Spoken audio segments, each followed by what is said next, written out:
very horrible. I do not know. All right, it's showing that we are live right now. Please, guys. Okay, okay. I want to see if you can. I want to see if we can where we can be heard on other platforms. I'm trying to see if we can be heard on other platforms. So please, if you're on YouTube, if you're on X, please just signify in the comment section that I'm audible. I don't know if I'm audible before we start the show. Meanwhile, I'm just trying to make sure I set up the other studio to make sure that um, we are loud and clear. Please, if you can help me verify, we're talking about. I want to see if I'm audible on other platforms. Okay, I'm just trying to write down the topics for those on other platforms. Tinubu, Lagos, um,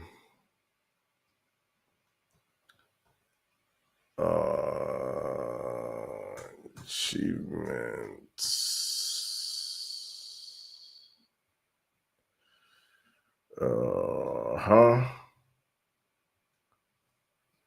RCCG. Yes, thank you so much, Peb. I see you. Quam 1 and Quam 2. Yeah, and finally 10 years of APC. Yeah, that's it. All right, guys. Good morning, good afternoon, good evening. Are we audible on the other platforms, please?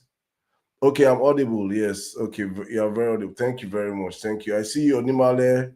Wake up, Chibike Oka, Jeffrey Jine, everyone that's joining us from other platforms on YouTube, on X. Thank you guys for joining us. My family on TikTok, wonderful people. Thank you so much for joining us. I'm sorry that these past months have been it has been very crazy for me. I did never envisage that I'll miss the amount of days I've missed here, because I think I've grown to love what I'm doing here with you guys and the kind of conversations we've been having here over the past couple of months since we started. Can you please stop this?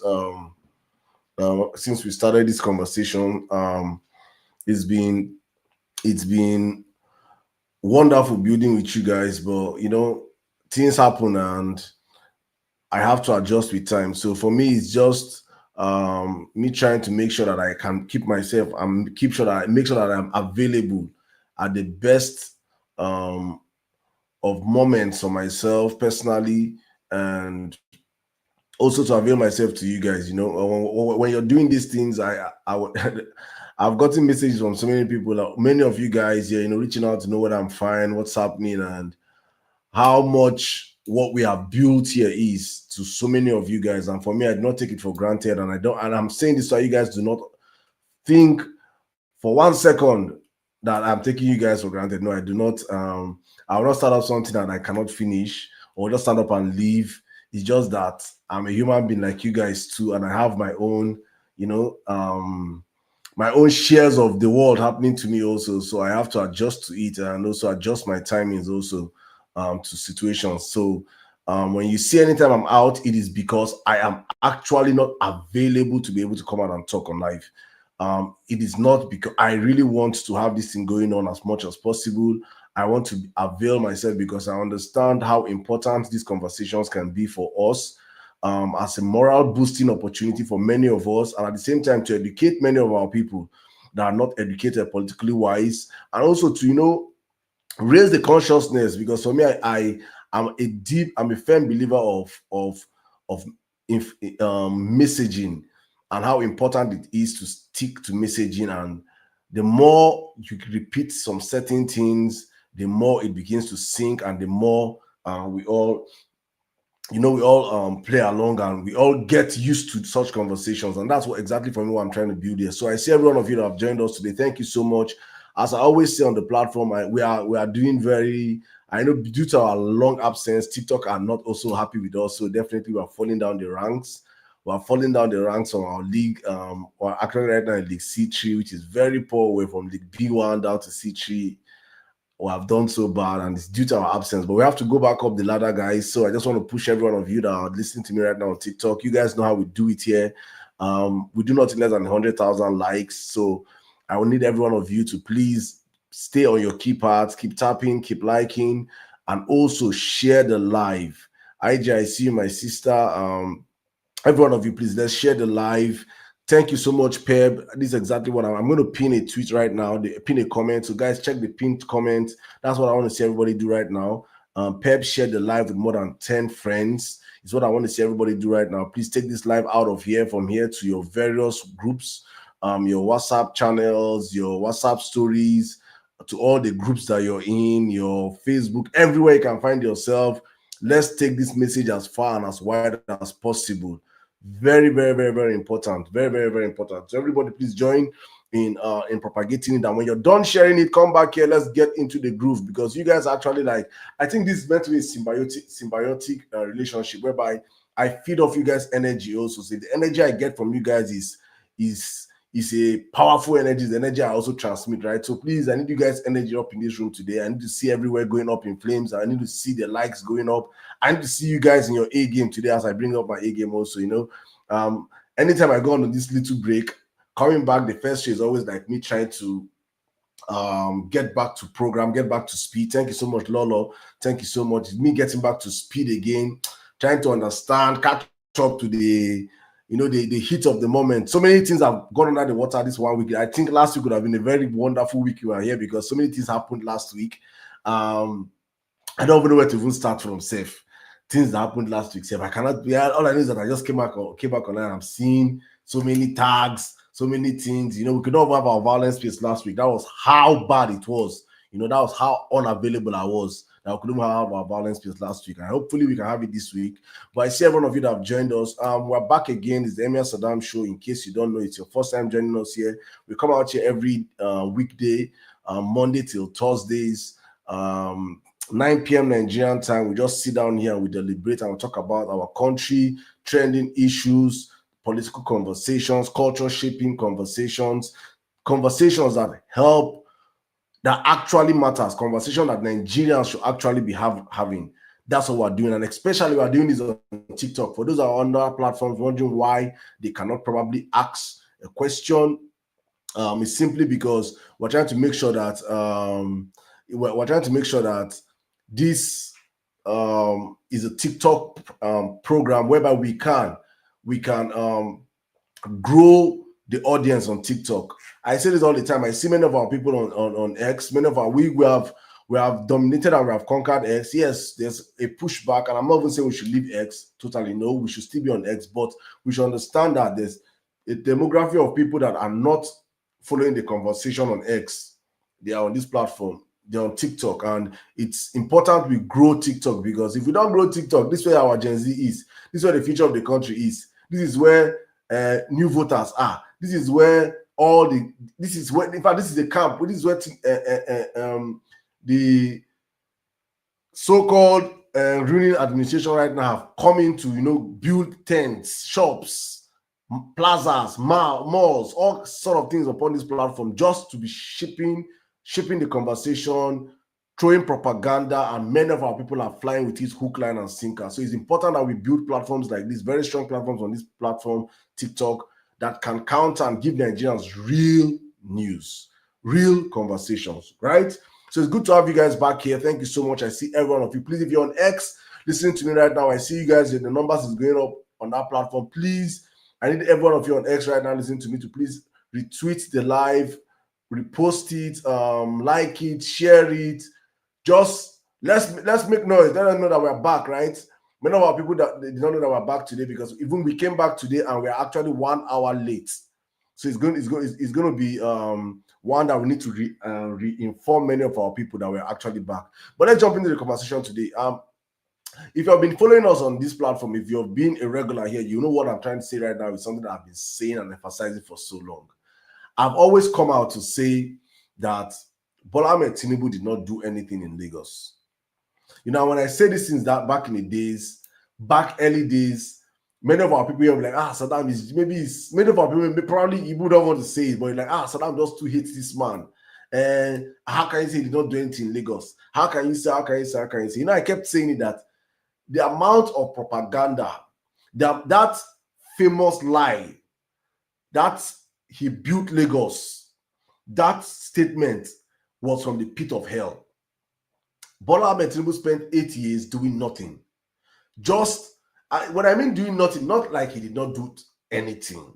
You guys should get me. I'm not literally saying he did not do anything, because even Yahya Bello of Kogi State, if you go Kogi State, like the worst state in Nigeria today, if I top 5 worst states in Nigeria, Kogi State will be among them. But you cannot come out and say Yahya Bello did not do anything. Totally, you understand what I'm saying? Literally, when I say he did not do anything, you should understand the resources, the internal generated revenues, the park allocations, the opportunity that is in that state. When you compare it to what he should have done in 8 years, he literally did nothing.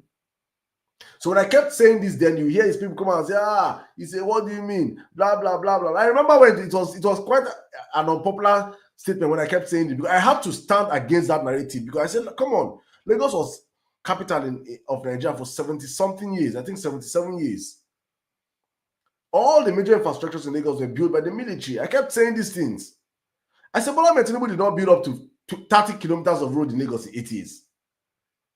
I said, Bola Ahmed Tinubu did not. I was saying all these things there. It was like, what are you saying? If you guys can remember, I bring some of his people. I challenge him. I say, name what he built. Then all of a sudden, I think last week, this was what happened last week. So I saw the whole agenda of his after the digital summit. You know, they had to activate them to come out with the whole propaganda of Peter Obi did not do anything, blah blah blah. Started bringing some old tweets of some Peter Obi supporters, you know, when they were castigating Peter Obi. And I said this: if you followed Anambra State, if you followed Peter Obi's tenure in Anambra State, from the first tenure to the second tenure itself, there might be some instances where you would have said one or two bad words about him. Reason why? Peter Obi never started building Anambra State from the capital, like what you see today in many governors doing. They start developing the capital and make the capital so beautiful, exactly what is happening in Enugu State. So, like what Peter Mba is in Enugu State now, developing Enugu city itself. So when you come into Enugu and you see how beautiful the city is, the first thing you say is that the governor is working. Meanwhile, Enugu has over 17 local governments. And in those 17 local governments, there's virtually little or no government presence in those local governments as we speak today. Insecurity is ravaging so many of them. You cannot see this work. But because the governor understands the kind of politics Nigeria like, I see my sister Gloria, it's good to have you here.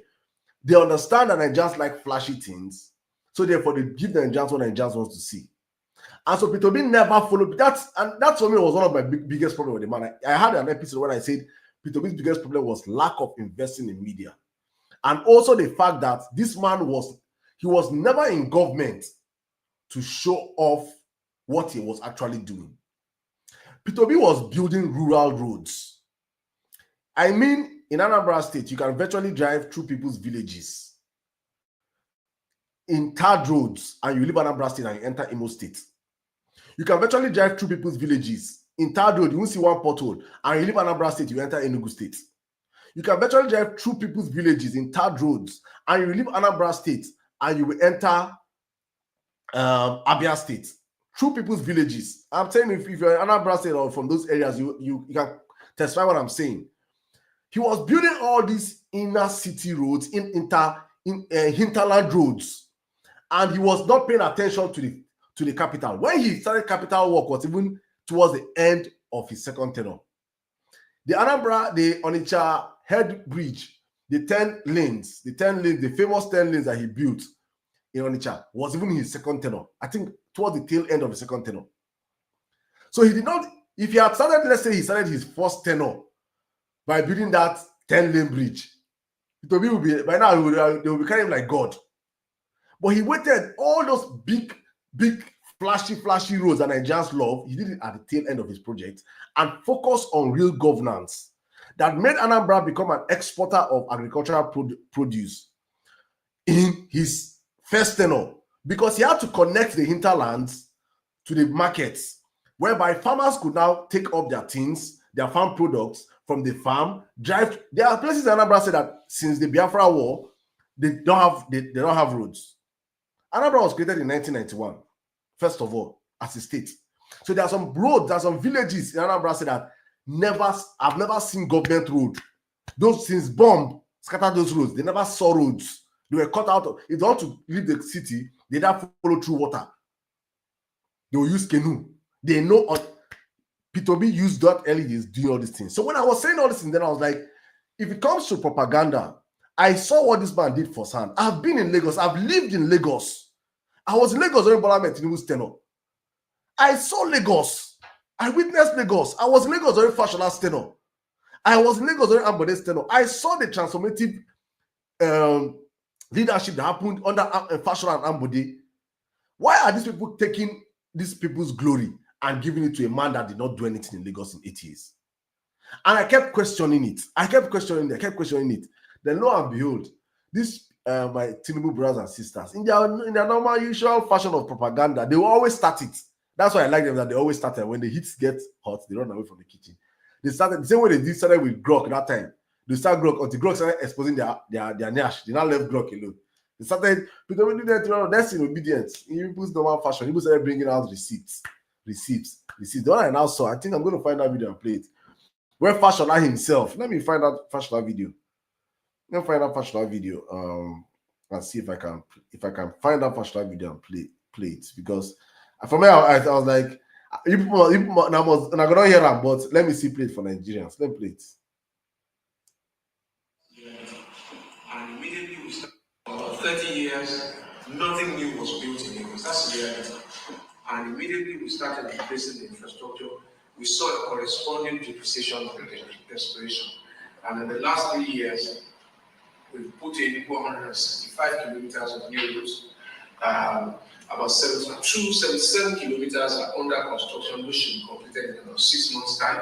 Another 129 kilometers of road are going on at various stages, and in another 15 to 20 months, they should be finished. In 30 years, let me play Fashola again, please. For about 30 years, nothing new was built in Lagos. For about 30 years, nothing new was built in Lagos, including Bola Tinubu's 8 years. For about 30 years, Fashola came and met a state that nothing new was built on and started working. Tinubu spent 8 years, he did not build. When we're saying these things, then it was like, it is propaganda. You know, like the man. This is Fashola. This is his success. This is Tinubu's boy. Now Tinubu put him for there. He come out talk him. And when he said this in there, it was not like I think he was trying to shake Tinubu. No, he was giving an appraisal of his first 3 years in office. He never knew that a day will come like this, when this statement will be used. He never knew. This is some 10, 15 years ago when this video came out. When he did this video, he was still a sitting governor, probably giving an appraisal of his first 3 years, going into why Lagosians should vote him again. And he came out and said it. For about 30 years, nothing new was built in Lagos. What we have been saying here for so long. That Bola Tinubu is an epic disaster. Bola Tinubu is an epic failure. All he knows how to do is what? He understands the power of the media. The media will see a saint and call the saint the devil, and see the devil and call the devil a saint. And because the media understand the power they have on the people, that the people tend to believe whatever they tell them in the television, live vision, whatever lie they throw in that their screen box, the people swallow it hook, line, and sinker without asking questions. They will always go with it. And so that's how that lie, Bola Tinubu built Lagos, has fostered for decades. Unchallenged. You dare not even say he did not build Lagos. when actually he did not build Lagos. I asked a question, I have always asked, I say, name one bridge Bola Ahmed Tinubu built in 8 years. You can't name one. You can't name one bridge he built in a city of water. Lagosians will tell you that before Bola Ahmed Tinubu became governor, they used to have pipe-borne water. As he became governor, he stopped. Even the things they were benefiting under the military, he ended on Bola Ahmed Tinubu's 10. What did this man do in 8 years? Nothing. But he did something great. He created his own media arm, TVC and the Nation newspaper, that helped shape his propaganda and pushed his lies to the mainstream, that Nigerians started believing the lies. And so you that you're in Kwara State, you that you're in Anambra State, you that you're in Kogi, you that you're in Plateau, you that you're in Zamfara, you that you're in Meduguri, Borno, Yobe, and Jigawa, you're not been to Lagos. You don't know anything in Lagos, but you see it on the news that he built Lagos. Look at what all the APC governors were saying, that he built Lagos. Many of them never traveled to Lagos during his term as a governor. They never experienced it. What they were seeing had the great works of Fashola and Ambode. What Ambode did in 4 years in Lagos, if you give Bola Ahmed 16 years, he wouldn't have done it. Ambode is a classic example that 4 years, if you give a person that wants to work 4 years, in 4 years you can see reformative change in the system. Ambode did a whole lot in Lagos in 4 years. And Ambode's greatest sin was that he refused to increase the allocation Bola Ahmed Tinubu wanted for himself. He was like, Baba, no, now you take too much already. Why do you want more? We need money to develop these states. That was his greatest sin.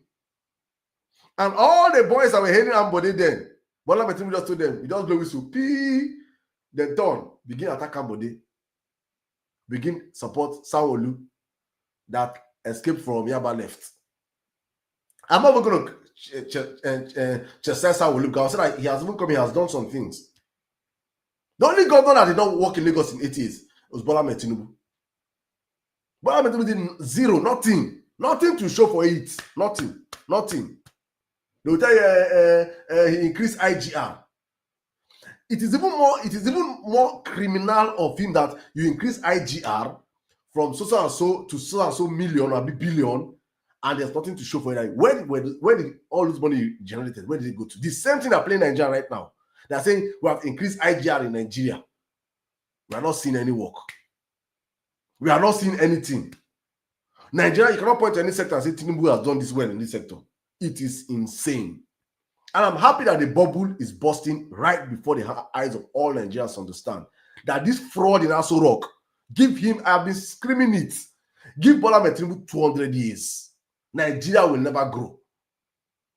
He does not have it. You cannot give what you don't have, especially at a 90-something-year-old man. All through his life now, boju, criminality, lies, deceit, fake, everything, Oluwole, all through his life.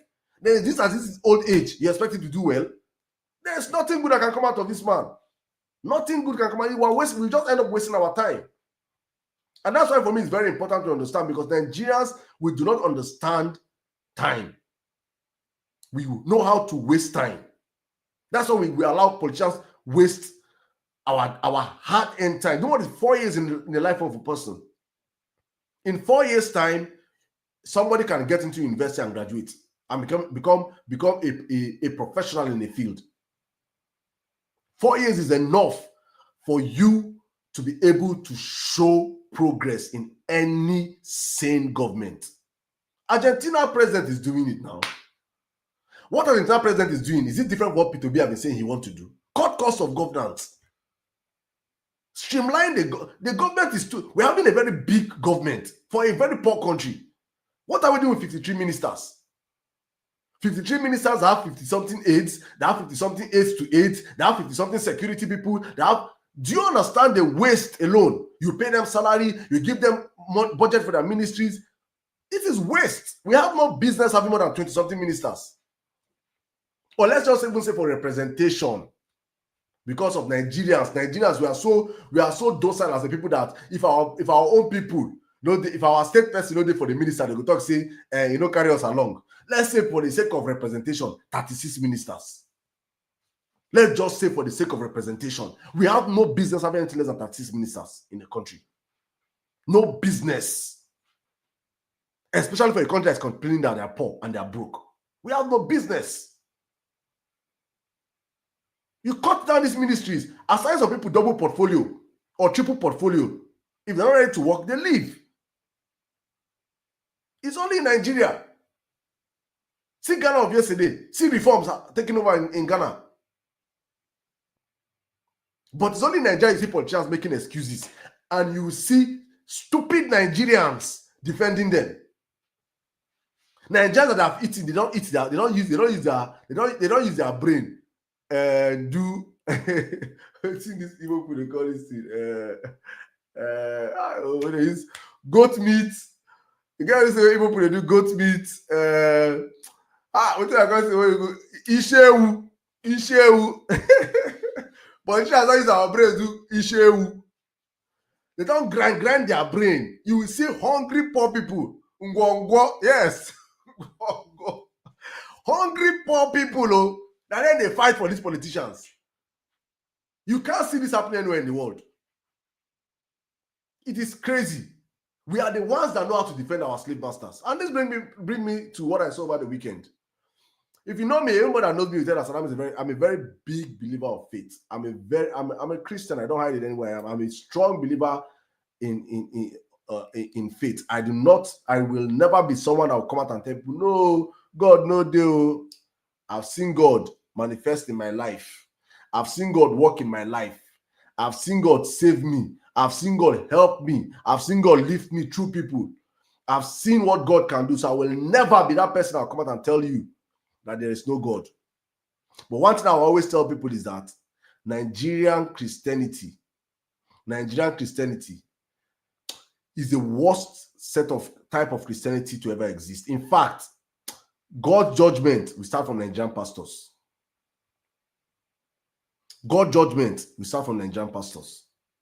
I saw the video of Adeboye, of Pastor Adeboye. Unfortunately, I don't even know how to say it. I used to be one of his biggest fans. I used to spend, when I come back late at night, I have his channel back in Nigeria on my DSTV. I watch Papa's program all through. I did watch him. I respect the man. I revere the man. I revere his calling. But one thing I always say, or one thing I have learned, is that nah. The moment you begin to dine with politicians, with Nigerian politicians, that moment,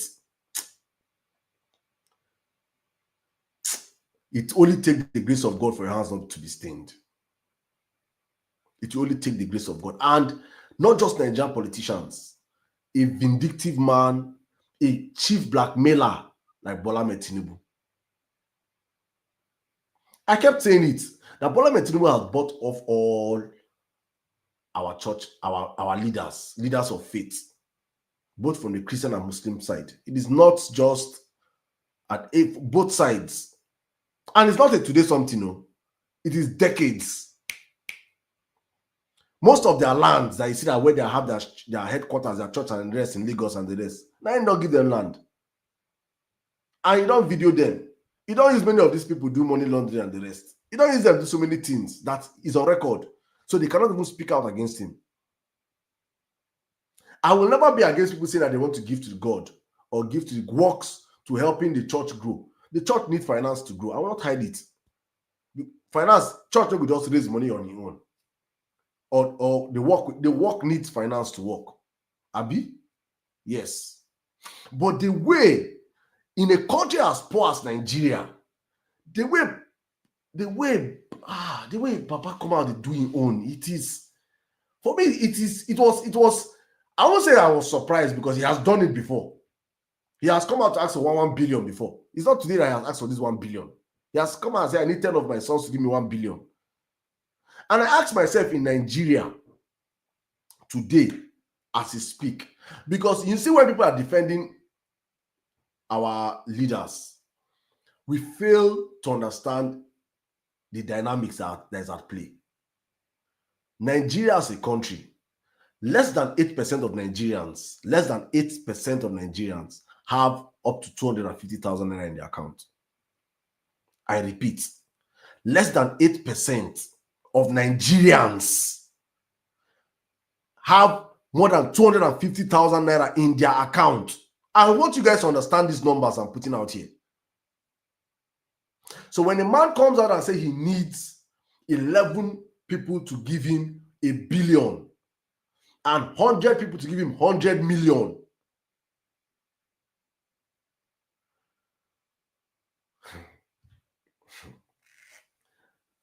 these are the people that are inside that 8%, right? Inside that 8% now, that have that kind of income.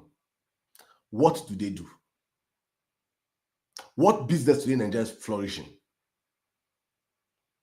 Which set of businessmen in the country today are flourishing, are doing exceedingly well in Nigeria? Let's tell ourselves these common truths. Which class of people have such funds, disposal funds today? Apart from the Dangotes, the Tony Elumelus, these are Ajibs. Any government in power, they find their way and took their head inside there. Governments are favoring them. Monopoly and the rest. Apart from those, how many of them? How many of them? 1 billion naira is government officials, government contractors, government governors, senators, even a senator that will give that money from his constituency project money. These are the people that have access to such funds. The very people that are keeping Nigeria in misery. These are the people you're soliciting funds from. And I hear that they want that money was for expansion of the dormitory. Expansion, because you see, sometimes when I jump this thing is that the more there's poverty in Nigeria, it's a win-win for these people up there. The more there's poverty in Nigeria, the more there's insecurity in Nigeria, the more there is a non-working economy in Nigeria, the more Nigerians cling to God for hope. What these men sell to Nigerians is hope. They don't tell Nigerians real truth about the religion that they practice, which is for me is a perfect religion, but they sell Nigerians false doctrines.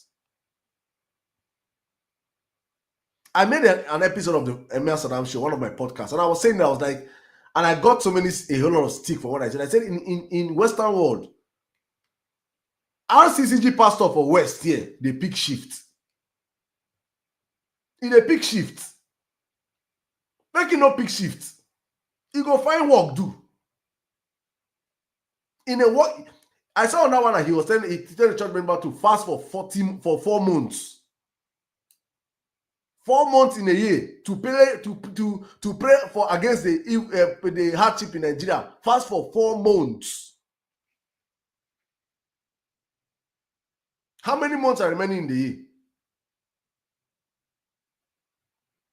So we have to raise a generation of Nigerians that can understand that you questioning these people that by the grace of God have been put in prominent position. It is not a sin. It is not a bad thing. Our parents spent their lifetimes worshiping these men. Nigeria never got better. Since the advent of prosperity Christianity in Nigeria, what has changed in this country? Nothing has changed.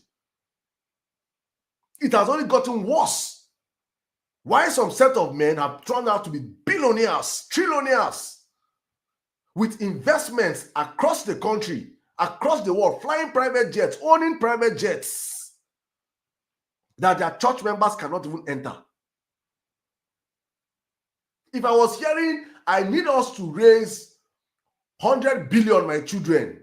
Let us open. There's people come and say, oh, it's not the work of the church to build factories. It's not the work of the church to build. I am not saying it's the work of the church to build factories, but it's not a crime if the church build factories now and employ their people. Don't even give outsiders job. Give your own people job. jobs. That prayer that you wanted to come and be crying and be praying to God every single day. Why can't you build those factories and employ 100,000 RCCG members? Why can't we have top RCCG hospitals across every state in Nigeria? Why don't we have RCCG farms in every state in the country? Accessible schools. But no, you want to expand the prayer ground so that next year, more hungry people will come with more people to come and fill in the dormitory. Do you know the scary about Nigerian Christianity is that when you go to Lagos in the early, I think in the 80s or 90s, I was not born those days, but you will see when you go to, I think it's Ikeja, you go to Ikeja, you will see where there used to be factories, Dunlop Elite and the rest, Michelin and the rest. All those places today, all those factories have turned to church. The companies left Nigeria and Japa, Nigerians carry them, turn them to church. We're supposed to employ people, turn to where people they come, they cry to God for job. If you see where Mountain of Fire is, I think around that Yaba side, now churches, now factories, supposedly there, they turn up to church. No country in the world will develop the kind of religion, the way we worship religion in Nigeria. And I'm not saying that I'm anti-religion. I am saying we have to be sensible. There's a reason why the Catholic Church is very famous with the Igbos or in the East. Go and look at all the schools in the East. All the hospitals during the Biafra war and the rest were the Catholics. And it is across the world. So many, that's what they did with the missionaries. In Benin, the school that Peter B, the hospital that Peter B went to donate money in Benin, is it not the Catholic that this man came out to lie, Oshimole came out to lie that it is government, this thing, a government institution. The Catholic Church came out and said, no, we own that place. Government has not given us one kobo before. That is what the church is meant to be. The church is meant to be a reach out ground where people come in. Instead, these people are competing on building the biggest auditorium. Living Faith is building how many, is it over 100,000 capacity? If you see what this man is building, they call it the Ark. If you see this infrastructure, I'm wondering whether these people don't know that Jesus Christ is coming soon, true. Or they don't even believe it. I don't even understand. They are in a competition to build the biggest of infrastructures that can accommodate Nigerians. And I'm not even worried if they are building these things and it is going well and they are actually calling out, using their voices to call out this government to fix up and telling Nigerians in their churches that the truth of the matter is this: so no matter how long you pray, no matter how long you fast, no matter how long you intercede, if the government do not provide jobs, there is no job for you anywhere. Look at that people in that hall. Look at let's do something practical right now. Baba came out and said, how many of you want to be a billionaire? How many of you want to be a billionaire? In that hall, they reach over 100,000. We shall say, let your amen be loudest. Everybody shout. 100,000 people in that hall. So let me say, because I'm giving you guys statistics right now that 8% of Nigeria have, only 8% of Nigeria have about over 250,000 in their account. So let's understand that in that hall that they are in now, that 90% of them there have less than 250,000 in their accounts. So they all came there for prosperity, way out, not because they even truly love God. I say, if you want to test your faith as a Nigerian Christian or a Muslim, is when you leave Nigeria and go abroad. When you see all the things you're praying for.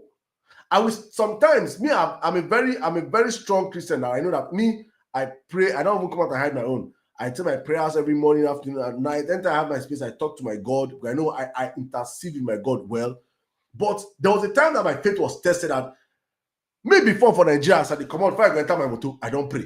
As I drive come out from my house, I pray. As I move, every small time I pray. Sometimes I go come out.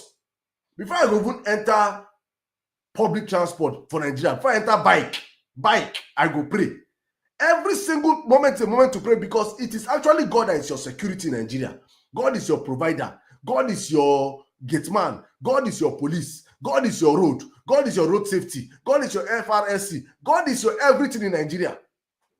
God is, when you come to Western world, God has already, these people have created so many things that God is relaxing in the West. You just thank him. Oh, thank you, Baba God, for taking me out and bringing me back safely. Thank you for providing for me. Thank you for this. Thank you for that. That's what we do here in the Western world. They intercede. Then when most of my prayer, I pray in the West, is more for my people in Nigeria. I pray more. If I pray for 1 hour, I'm sure that at 45 minutes, now for my people within Nigeria, for Nigeria to better, for my presidential candidate, I dey fire prayer more for my country or from away. It is insane, because the people that are meant to rise the people up to their duties of holding their leaders accountable are not telling them what to do. They are deceiving them. They deceive them. How can you be in a room and tell 100,000 people, if you want to be a billionaire, shout amen? How many of them they can realistically? How many of them have a job in the first place? How many of them have a job in the first place? They're not telling them to come and tell them that they'll become a billionaire in Nigeria, in that house. And some people go stand up, shout with their 2 hands, go, they jump. They say that they're going to jump past. When they jump finish, they go back. So when they smoke colos, they hang their colos for house. Come and they shout, they jump. Finish, they go back, go smoke colos. They wait for billions. Miracle be asked how, where, when? It's not possible. This is what they told our parents. Our parents were hoodwinked. Many of our parents died of hunger. Many of our parents died of starvation. Many of our parents died thinking of blaming God, not knowing that God has never instructed us that if we do not work, we will not eat. This prosperity gospel have destroyed Nigeria. And that's why I look at Babadebe and I'm like, oh, his judgment, I leave his judgment with God, because I look at the amount of people God has given this man. I am saying this, that to fix Nigeria, Adeboye hand there. Adeboye hand there to fix Nigeria. If Adeboye is sincere and want his people to eat and to benefit of a working Nigeria in his lifetime, Adeboye will stand up. Adeboye has access to Tinubu. Adeboye will do what Adeboye has to do. He will inform his people to understand that, we have to start questioning government.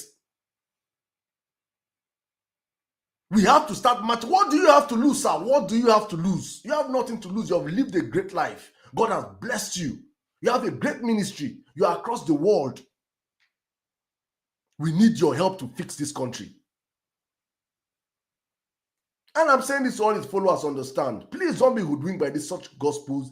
It is not from God. If the gospel is not preaching salvation to you, it's not preaching, because as a Christian, you should understand that our salvation lies in going to heaven. Me and why I do that, I want to make heaven. If you don't believe that there's heaven, that will not concern you. I believe that there's heaven and I want to make heaven. That's why I'm living the life I'm living, the way I'm living my life. If you don't believe it, it's your business. And I believe that should be the gospel preached to the people. And if you're up there with a humongous number of people that believe in you, and that your prayer can work, sir, you should be directing those people in the real way of life and telling those your children that can give you 1 billion. Those your children that can give you one, because those people that will give 1 billion are majority thieves. I won't say all, but majority are thieves. It's stolen funds they will give you. Tell them to work for the Nigerian people. I won't say more than that. Let me come back to the ball of contention. Kwamwan, before I roll up the mic. You know, there's something that Peter B always says. I don't know if you guys, when he says the rule of law is an intangible asset. And there's one of these very stupid, one of these very stupid boys on X. Well, I won't dignify by calling his name, but came out and said, what does this man mean by rule of law is an intangible asset? When Peter B said this on Parallel Facts Space, I think like last year or so, and it was trending. These children of the roasted corn were like, my Tinubu supporters say, wait till this man to talk. How you go talk to rule of law? Now, asset. How can rule of law be asset? And I was laughing. A country that does not have rule of law, that does not understand that it's an intangible asset that should not be played with, is a country that is doomed. So in the space of, and look at how God just used 1 week, show Nigerians the real Nigeria. In the space of 1 week, one man harassed, blocked a plane from moving.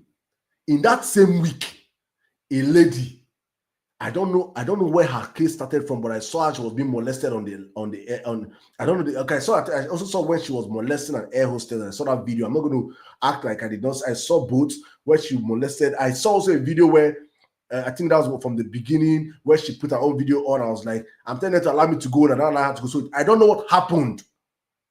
But all I know is that in the space of 1 week, 2 people committed similar crimes. One was a very popular person. Actually, the poster boy, the hype man, the hype musician for the current man occupying Aso Rock. In the space of 1 week. In the space of 1 week. God no go do and make it say like, this event make it happen like in 2 months, so we'll go forget. It is happening in a space of 1 week. One man will do his own worse. He's chilling now freely because he came out on the apology video. In fact, the government officials came out to tell Nigerians that we should, and to err is human. To err is human. To forgive is divine. Now, if that girl do her own, she dey kiri as we dey speak. Oshimole like last month. A country that the law favors a certain set of people and does not favor some people, it's not a country. That is exactly what it means by the rule of law being an intangible asset. That no matter who you are, no matter who your father is, no matter who you know, if you commit a crime, you will do the time. When you have law for thee and not law for die, that country cannot work. You have enthroned and enshrined rascality in the system. So Kwam 1 is chilling. Kwam 2 is in jail. And the supporters, you see how disastrous most of these Tinubu supporters are. Is that supporters of Tinubu that say, hey, Kwam 1 have apologized, are the ones now, if you see them, the ones attacking this girl. They are the ones fighting this girl. Oh, what did she do? No good. But she say, if you like, no get sense now, you go serve for jail. They are the ones that are enabling, many of these people are the ones enabling this satanic behavior that we're seeing in our country today. Thinking that they are absolved from it. It is insane what we are seeing in our country. The same thing happened with EFCC. EFCC went to, picking everybody doing money. Now him Okoya Pikin children come and say, no be our papa be Okoya Eleganza Tinubu Padi. Oga make we scatter begin carry naira dey play for camera. Till today, EFCC do like say they no see. Tom Polo go do his own. Till today, EFCC they see. But make Saddam or make you, Neme or Jaja, or Lord Exo, or maybe Ada or Nimale. We don't get son name. Make any of us try that way they do. You go there Sanko. You go there Sanko, they sing song. That is not a country, my brothers and sisters. That is a. It's not even a. I think Ogadele Paro to me. Someone said Dele Paro to me say that Nnamdi Kanu was right. He said Nigeria is a zoo. No, a zoo is an organized place. Zoo is organized. You see a lion in a cage. You see a crocodile in a pond. Hippopotamus in a pond. Elephant in a cage for zoo. Nigeria is a wild jungle with APC in power. APC have desecrated every institution in that country. They have destroyed every single facet of development or infrastructures in that country. They have destroyed it. Down to the judiciary. It's a wild western jungle that we're living in today. That is why the people, and I kept saying it, that look at the people that have been elevated under Bola Ahmed Tinubu. Look at the set of people. Bunch of crooks and criminals. People that do not in the scheme of affairs, should not in any sane society, should never be near the corridors of power. They are Sani the Kubos of this world. Such people should not have a voice. In any sane government, you relegate them to the background. The MCLOs of this world, you relegate them to the background. I always talk about the formal and informal economy when you see me speak on this platform. I always say it. I say, and it's not as if I'm saying these guys are not important. They have their importance. Because in any working country, you have to have your formal economy and informal economy working in tandem. The formal economy is doing this thing, and many of the finance of the formal economy is trickling down into the from the informal economy, is trickling down into the formal economy, and it is building up the GDP of the country. What we have right now in Nigeria, that we are elevating the informal economy, the players of the informal economy to exalted positions. They should not be seen. They should not be heard. They should not be known. Every country have MC Olomos. Every country have Asari Dokubos. Every country have the Tompolos. Even worse than than our own.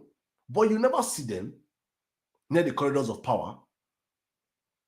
They are the ones that power the informal economy, the formal economy. They run the informal economy, and their finances power the formal economy. But you never see them. But Tinubu have come and institutionalized these criminals and made them, and giving them audience, and made them popular, and made them famous. And therefore, right now, even though we're having a very vibrant informal economy, while the formal economy that affects every single Nigerian is crashing like the naira per second. In reality, it's meant to augment each other. The cartels, why do you think the cartels in Mexico still function? The cartels, do you think the Mexican government don't know the people that are heading the cartels? They know them, but they understand the role these people play in augmenting the formal economy in Mexico. When they go above their this thing, government will call them to order, show them, say, oh, now we still be government. But we know that you guys have to do your business to help us. Not be only us get criminals. But the problem is that we don't have a working formal economy, which is the criminality APC have brought upon Nigeria. And this brings me back down to my last part of this conversation, which is exactly 10 years of APC. I have always insisted that for me that it's important. It is important we keep talking about these 10 years of APC, because if we do not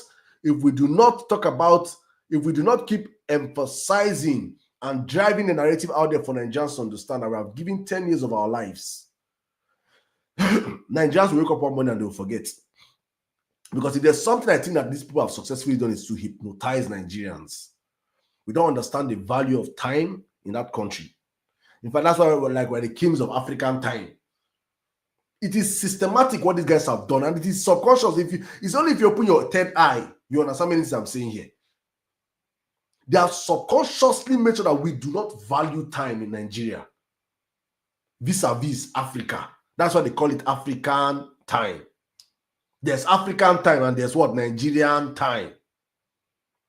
I saw a lady that posted a video and she said that I'm at an event 1 hour into the timing of the event. Nobody is there.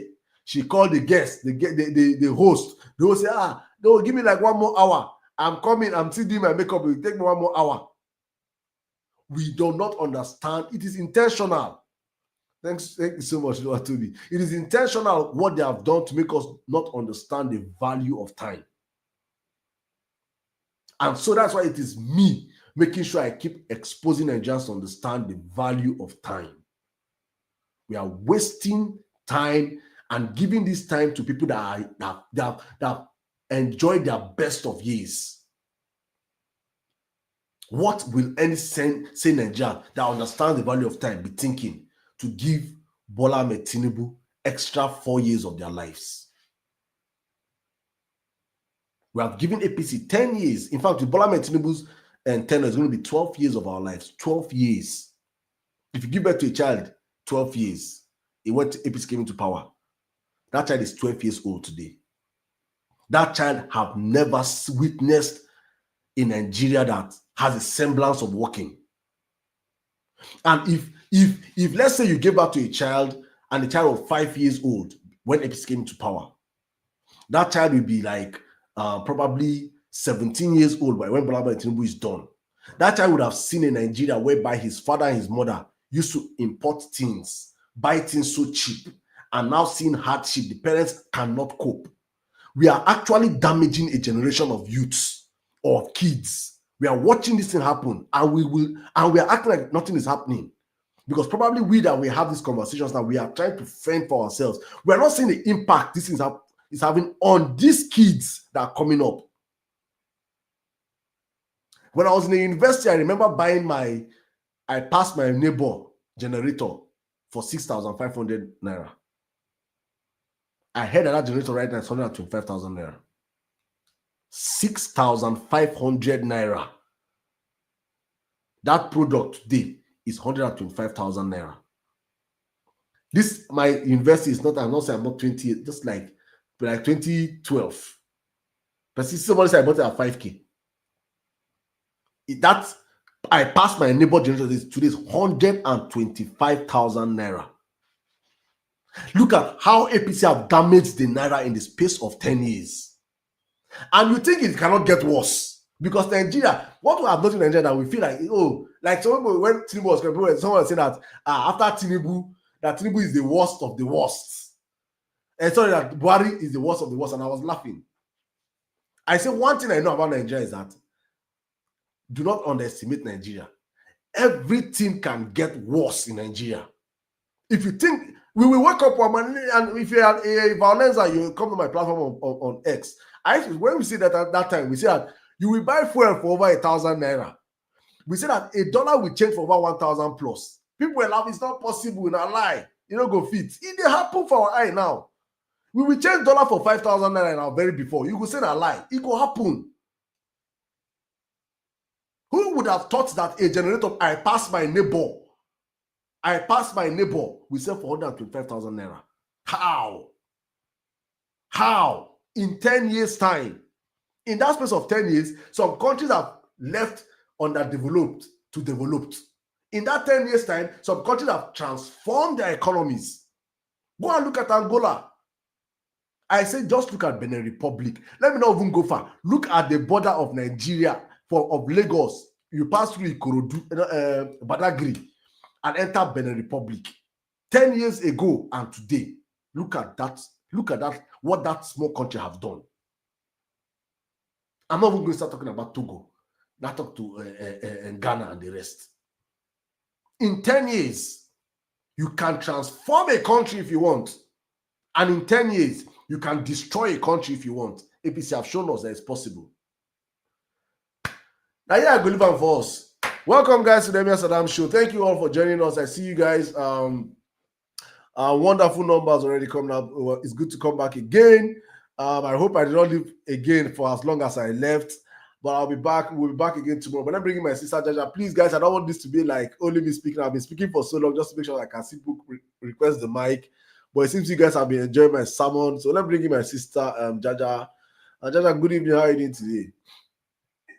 Sadam, how are you? Good evening, everyone. I'm fine. Welcome. Yes, all. And You know, it's we cannot give up on our homeland. We cannot give up on enlightening the ignorant because we are all suffering the same fate. If now anything should happen now, let's say the war that people keep on, God forbid, you see these new airports they're building for themselves because it's not for the masses. We, the masses that are more in number, need to wake up from supporting bad leadership, whether he's our brother, our father, or whatever it is. Because at the long run, when it is time to escape what they've created for us, and we helped them to create, what happens? They went and dine together. The truth of the matter, whether opposition or not opposition, they wine and dine together. Their children travel abroad. They do a lot of things together. It's me and you, the raw materials that they call us, that are facing the brunt of what they are doing to us. So right now, it's no longer about who is to run this country. It's about we understanding the power we have in uniting ourselves for a better Nigeria. And we need to. You see what happened last week, in between last week and how the power of the people meant something. They locked up Comrade Showeri. They decided to do their normal maneuver. When people began to shout left, right, and center, a lot of people were not out on the streets. But that should tell us something. You see, they have already sold out the old school print media, whatever media it has been privatized. And the NUJ is no longer functioning because that was a body that once upon a time had so much power to checkmate these people. But now it has been privatized. Journalism is at its lowest. When was the last time you saw any journalist in this country going to do investigative journalism? Everybody will be fear. You get what I mean? But the truth of the matter is we have an opportunity to educate, re-educate, and continue to bring awareness using our voices.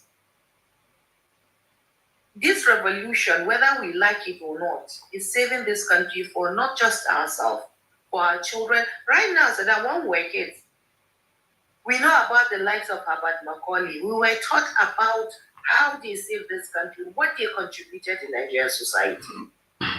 Right now, ask your child, if you have a kid, ask any kid around you. They will only tell you they want their house to be like the video. They want, even when they call politicians now, it's their cars, their shoes, the wedding. Do you understand?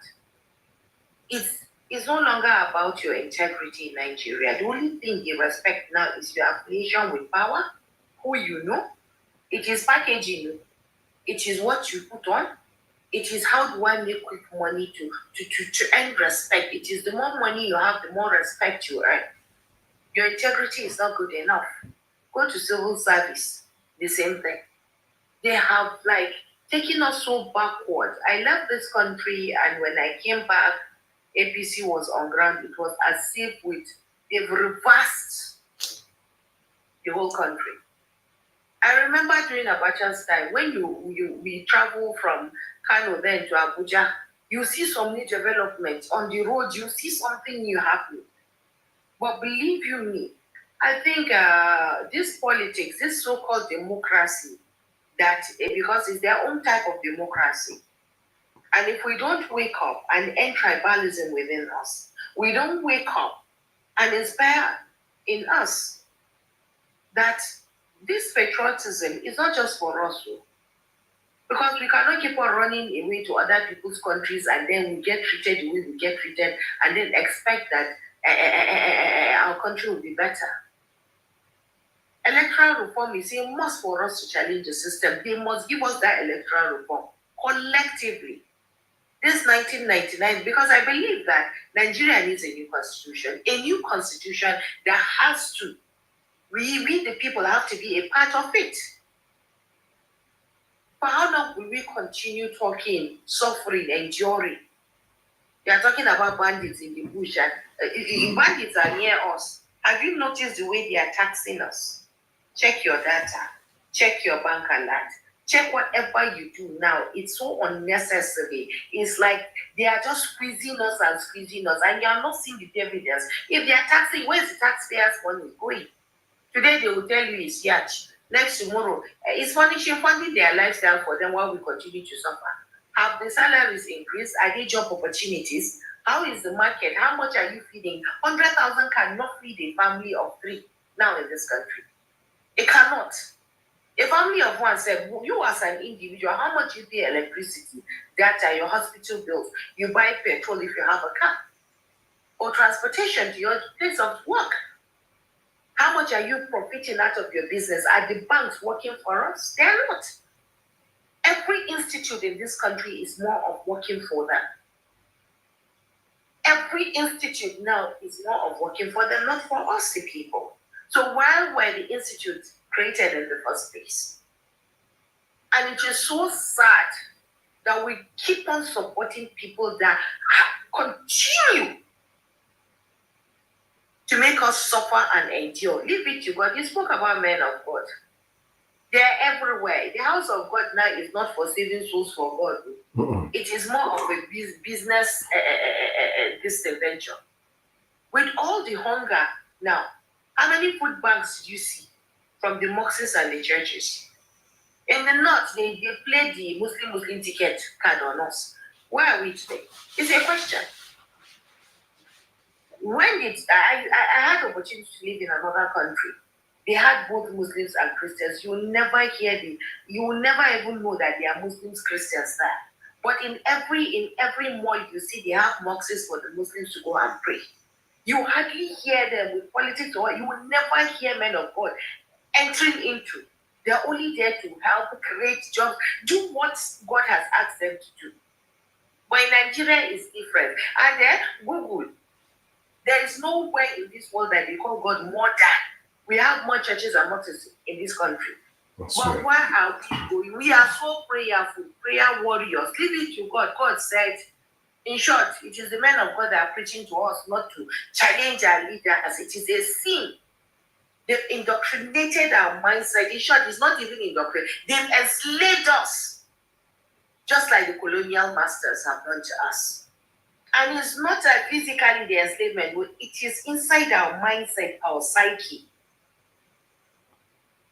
They have demoralized us. All of us need therapy at this point. All of us need therapy at this point. But it's time for us to say enough. And that change we're clamoring for has to start from you and I. And it trickles in our actions, in whatever, in our associations, in whatever we do. If we are serving God, it's not a public thing, it's between us and our God. But there's no faith or religion that has asked us to not be our brother's keepers. There's no faith or religion that we are serving that has asked us to be doing evil unto others.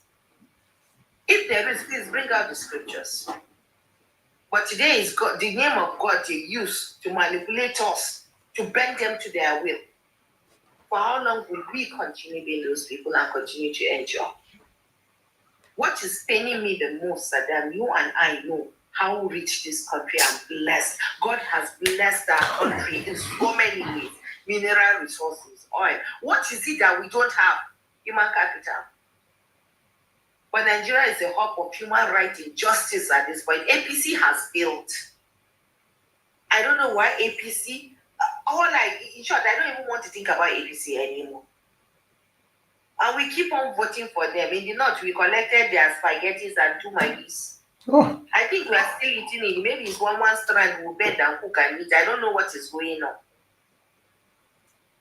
The more powerful they get, the more they bend us to their will. And right now, there is this Gestapo kind of treatment. The moment you speak out, the moment you point their faults, all of a sudden, these agencies will just come and capture you and you're gone inside. The few lucky ones that got publicity on social media, those are the ones that end up, after spending days or months, that they will end up breaking out. What about the ones that don't have anybody to speak out for them? These atrocities are happening constantly. For what? And There's freedom of speech in this country. You cannot challenge your government that is failing you, have failed to fulfill their promises. In short, they took an oath. Whatever party has brought you into power, you owe every Nigerian because you took an oath to serve us. They've forgotten to serve us. We are the ones serving them, doing their bidding. They are dictating it to us. It's a dictatorship now. In short, if there's a word that has passed dictatorship. But one thing about Emir Sirdam is with every tyrant, there will always be a rebellion. And this rebellion that they are trying to quash out of us, it will continue. Because injustice cannot continue to thrive in a country like ours. It's our own people. And then we the large mouths when we see racism happening in Western countries. It's racism is this shouting. And within ourselves, we are racist within ourselves. It is well, Sirdam. Thank you very much, my sister. Thank you. Please stay with me here because I don't have. Maybe we'll just make this a two-person conversation today, right? But meanwhile, guys, what's happening now? Oh, my sister, money is also money. So please, if you know money, reach out to her. Please, guys, let's keep the likes going up. I don't know why you guys are not. Let's get to 100K real quick. We'll try and keep this as short as possible. If you want to speak or join the conversation, you can request the mic. Then there's some things you pointed out. I just wanted to add to. Most importantly, why I believe or what's actually stalling a revolution in Nigeria today is because I've always insisted that Nigerians, people that are always looking for a messianic figure to lead them, to push them, to make them do what they are meant to do for themselves. And in the absence of these figures, in the absence of such political figures, they have found it in the churches, in the mosques, in their traditional rulers.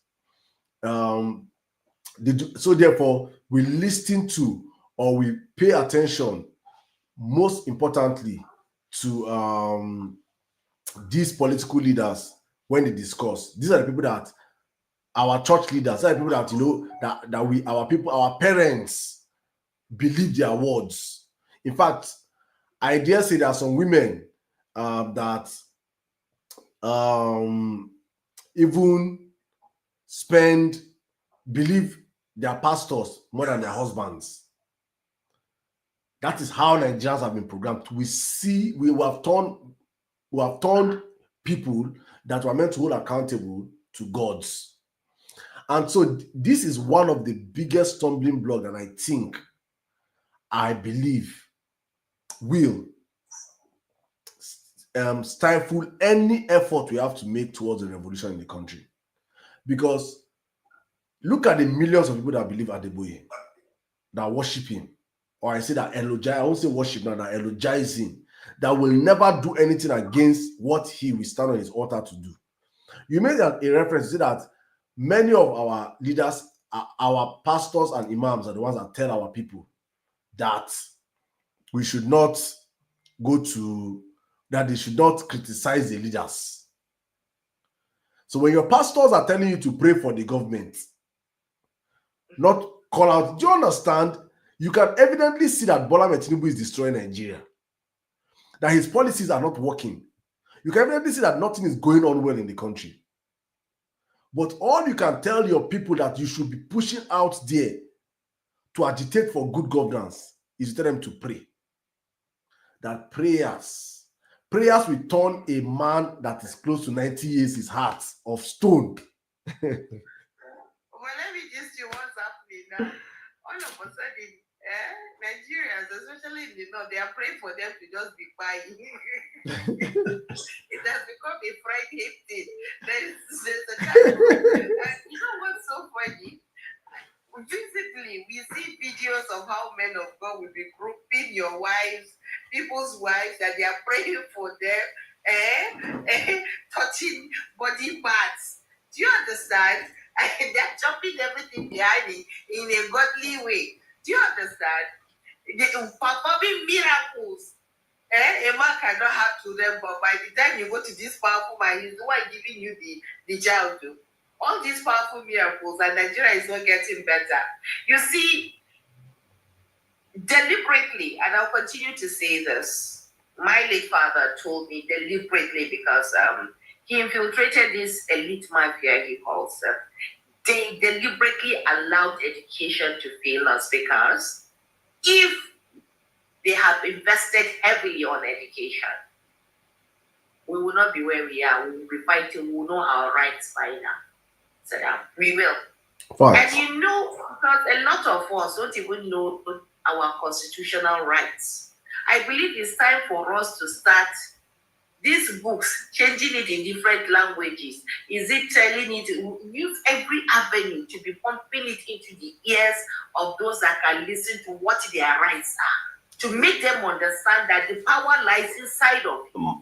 My sister, look at, they have even killed the ability. Look, these people are very, you know what? One thing about these elite classes that they are very strategic.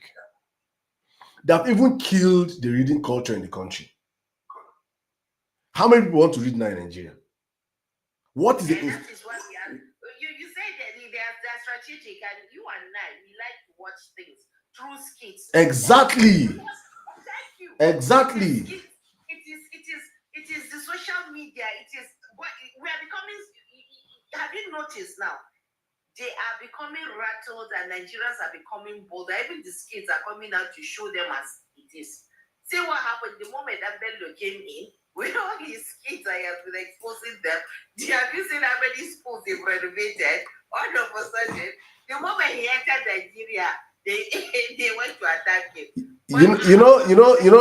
Let me cut you here. My platform on X, right, was one of the early platforms that gave that Bello audience from the obedient angle, and I saw the backlash many obedience give that man.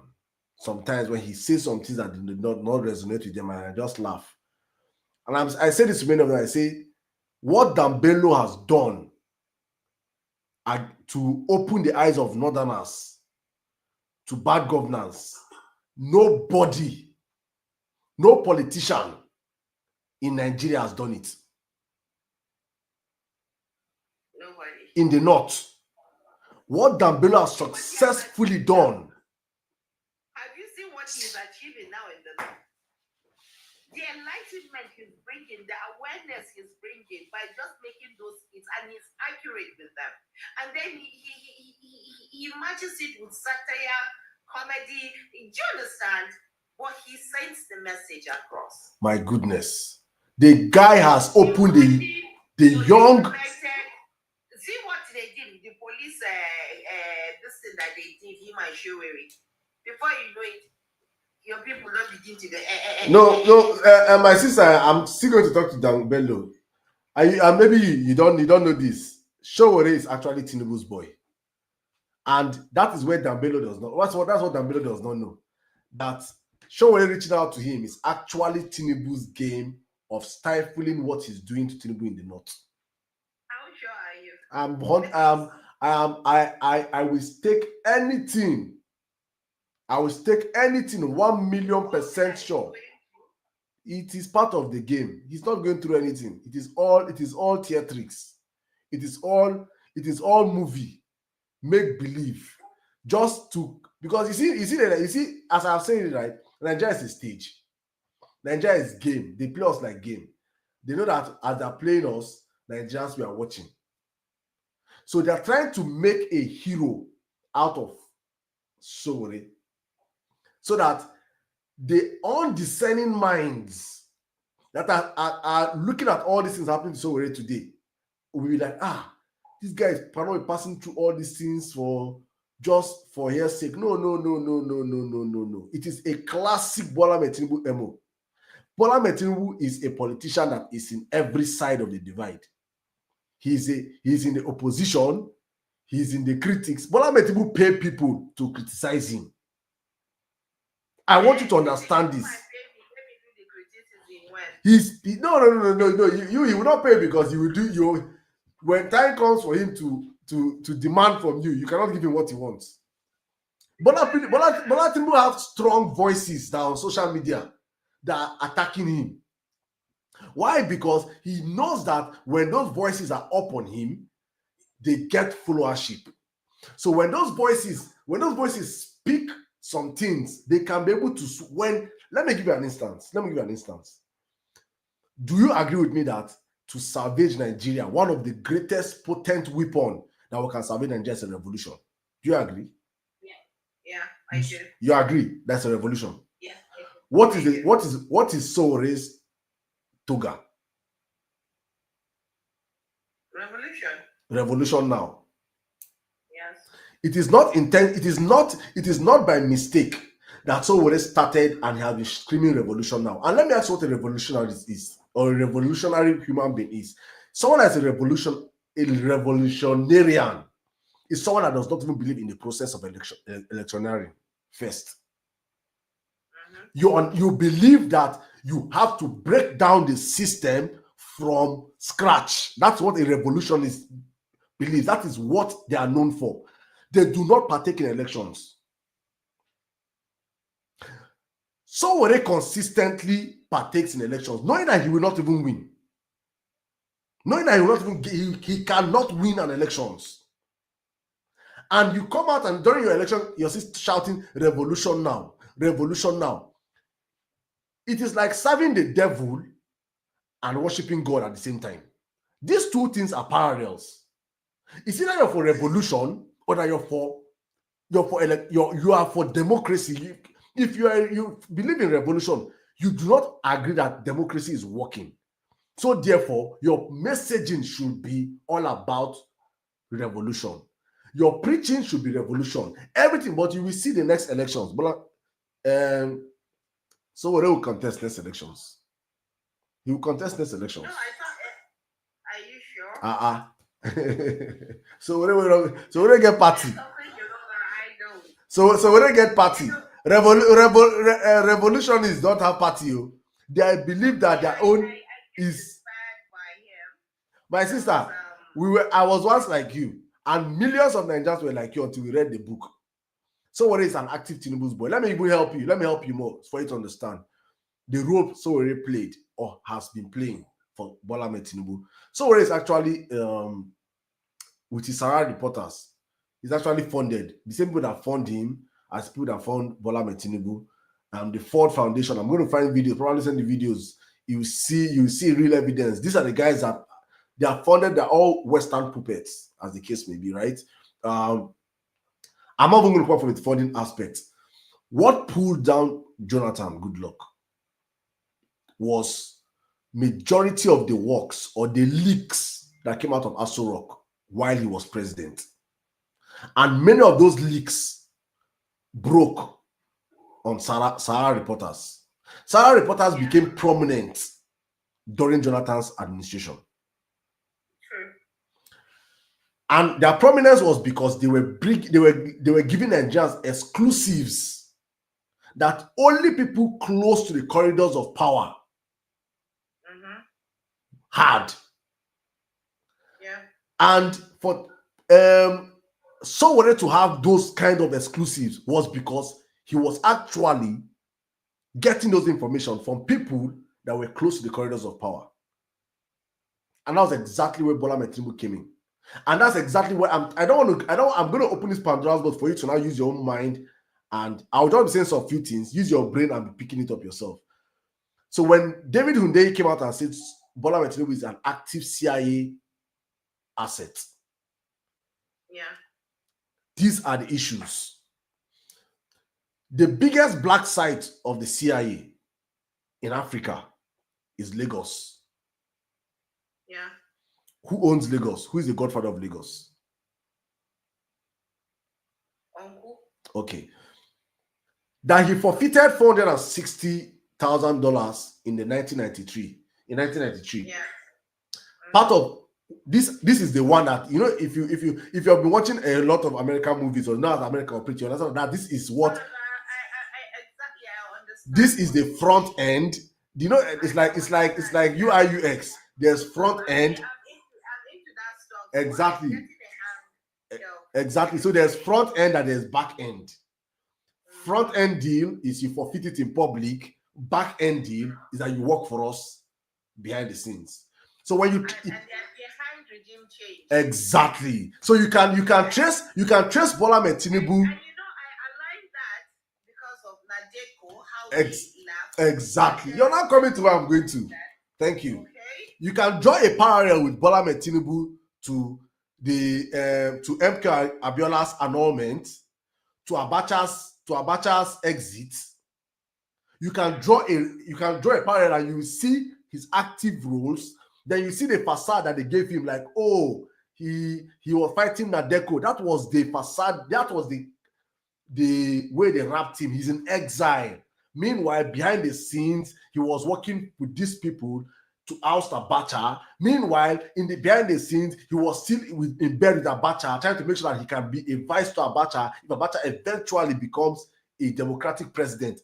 This guy has been involved in Nigerians, and you cannot be so involved that to the point whereby okay, let me help you again. Of all the governors, Obasanjo took their seats in 2003, AD to PDP in the Southwest. Only Lagos stood. Only Lagos State stood. My people are saying Atiku helped him, this one helped him, that one helped him. No. My own theory is simple. This guy has been an active agent of the CIA for decades. They actually use this guy. So he's an untouchable. Bola Ahmed Tinubu is an untouchable when it comes to, because he's working for them. He's also expendable. Probably when they see he's no longer useful to them, they can dispose him. He's a disposable asset. So he has always been underground till he has now become what he wants to become. And definitely, what you were saying, why I laughed when Donald Trump became the president. Donald Trump is not a stable president. You know him. He's not someone that is, do you understand, that follows the usual. So I laughed. And forget, I said, we have an opportunity to rescue back our country as long as Donald Trump is there for a particular reason. You see, when he stopped, you said, from all those rappers that came out, it exposed a lot of things. Now, if you go back to the main players behind after the death of Abacha, the main players today, most of them supposedly, allegedly, on mining licenses. And these areas where these insecurities are happening constantly, somebody is tapping something somewhere. I heard on a site whereby they say right now we don't have that radar that can detect whether an aeroplane or a chopper has entered into our airspaces anymore. Why have they refused to repair it? Why? And then people in these communities are saying that planes are coming in and dropping things for these bandits. They are so comfortable. And you know one thing about being an ignorant illiterate, and you empower him to do your dirty work, he gets carried away. You cannot control him, and you cannot dare say it's not us. Have you seen how powerful these bandits and terrorists have become? And why those lands, those arid lands that you think there is nothing there on ground? We can hear how the Zamfara gold is being sold in Dubai. How is it getting out there? How is it that these foreigners, you see them in Nasara? Do you know what is going on in Nasara? I said from lithium now, one of the... Quietly. These things are happening. In short, it's not just gold in Zamfara. The mineral resources, some part of it. You know why El Rufai got into trouble? I was ever like, I love the way he does his thing. In Abuja, when he became minister, I was never a fan of some certain things, but at least he was productive. Do you understand what I mean? He changed things, he developed things. So in Kaduna, the moment he began to challenge preachers, I quote, both Muslim preachers, and said they had to register. That was when the Christian Muslim, he does not like religion, in part of, started. But automatically I understood where he was coming from, because Kaduna had issues of Muslim Christian. That thing became the divided Kaduna into two. So all these preachers that are preaching onto their people to hate and pick on all these things, he wanted to put an end to it. So he put a leash on the kind of preaching. That is when he became enemy of it. Do you understand what I mean? And business, he was like ending business for these men of God. They began to attack him, whether the Muslims, Shiites, everybody was attacking, but he put a lead on them for a particular reason. You see, if we don't eradicate religion, difference in tribe, our ethnic differences, we keep on bickering. Please, I'm telling you, Saddam, I don't know you from Adwa, I'm learning from you. Today, if you see me, will you not give me water to drink? Sure. Will you look at me and say, what's your faith, what's your religion? We at times it's so annoying when we see that where are you from? For what? If you're Nigerian, we are Nigerian. We begin to learn about our personalities first before we learn from where we come from. Does it make any difference? It's it's APC format. There's one of them entered my DM. I said I'm going to make him famous. He called himself Otumba Kayode. Maybe he's on this live listening right now. I said I'm going to make him famous.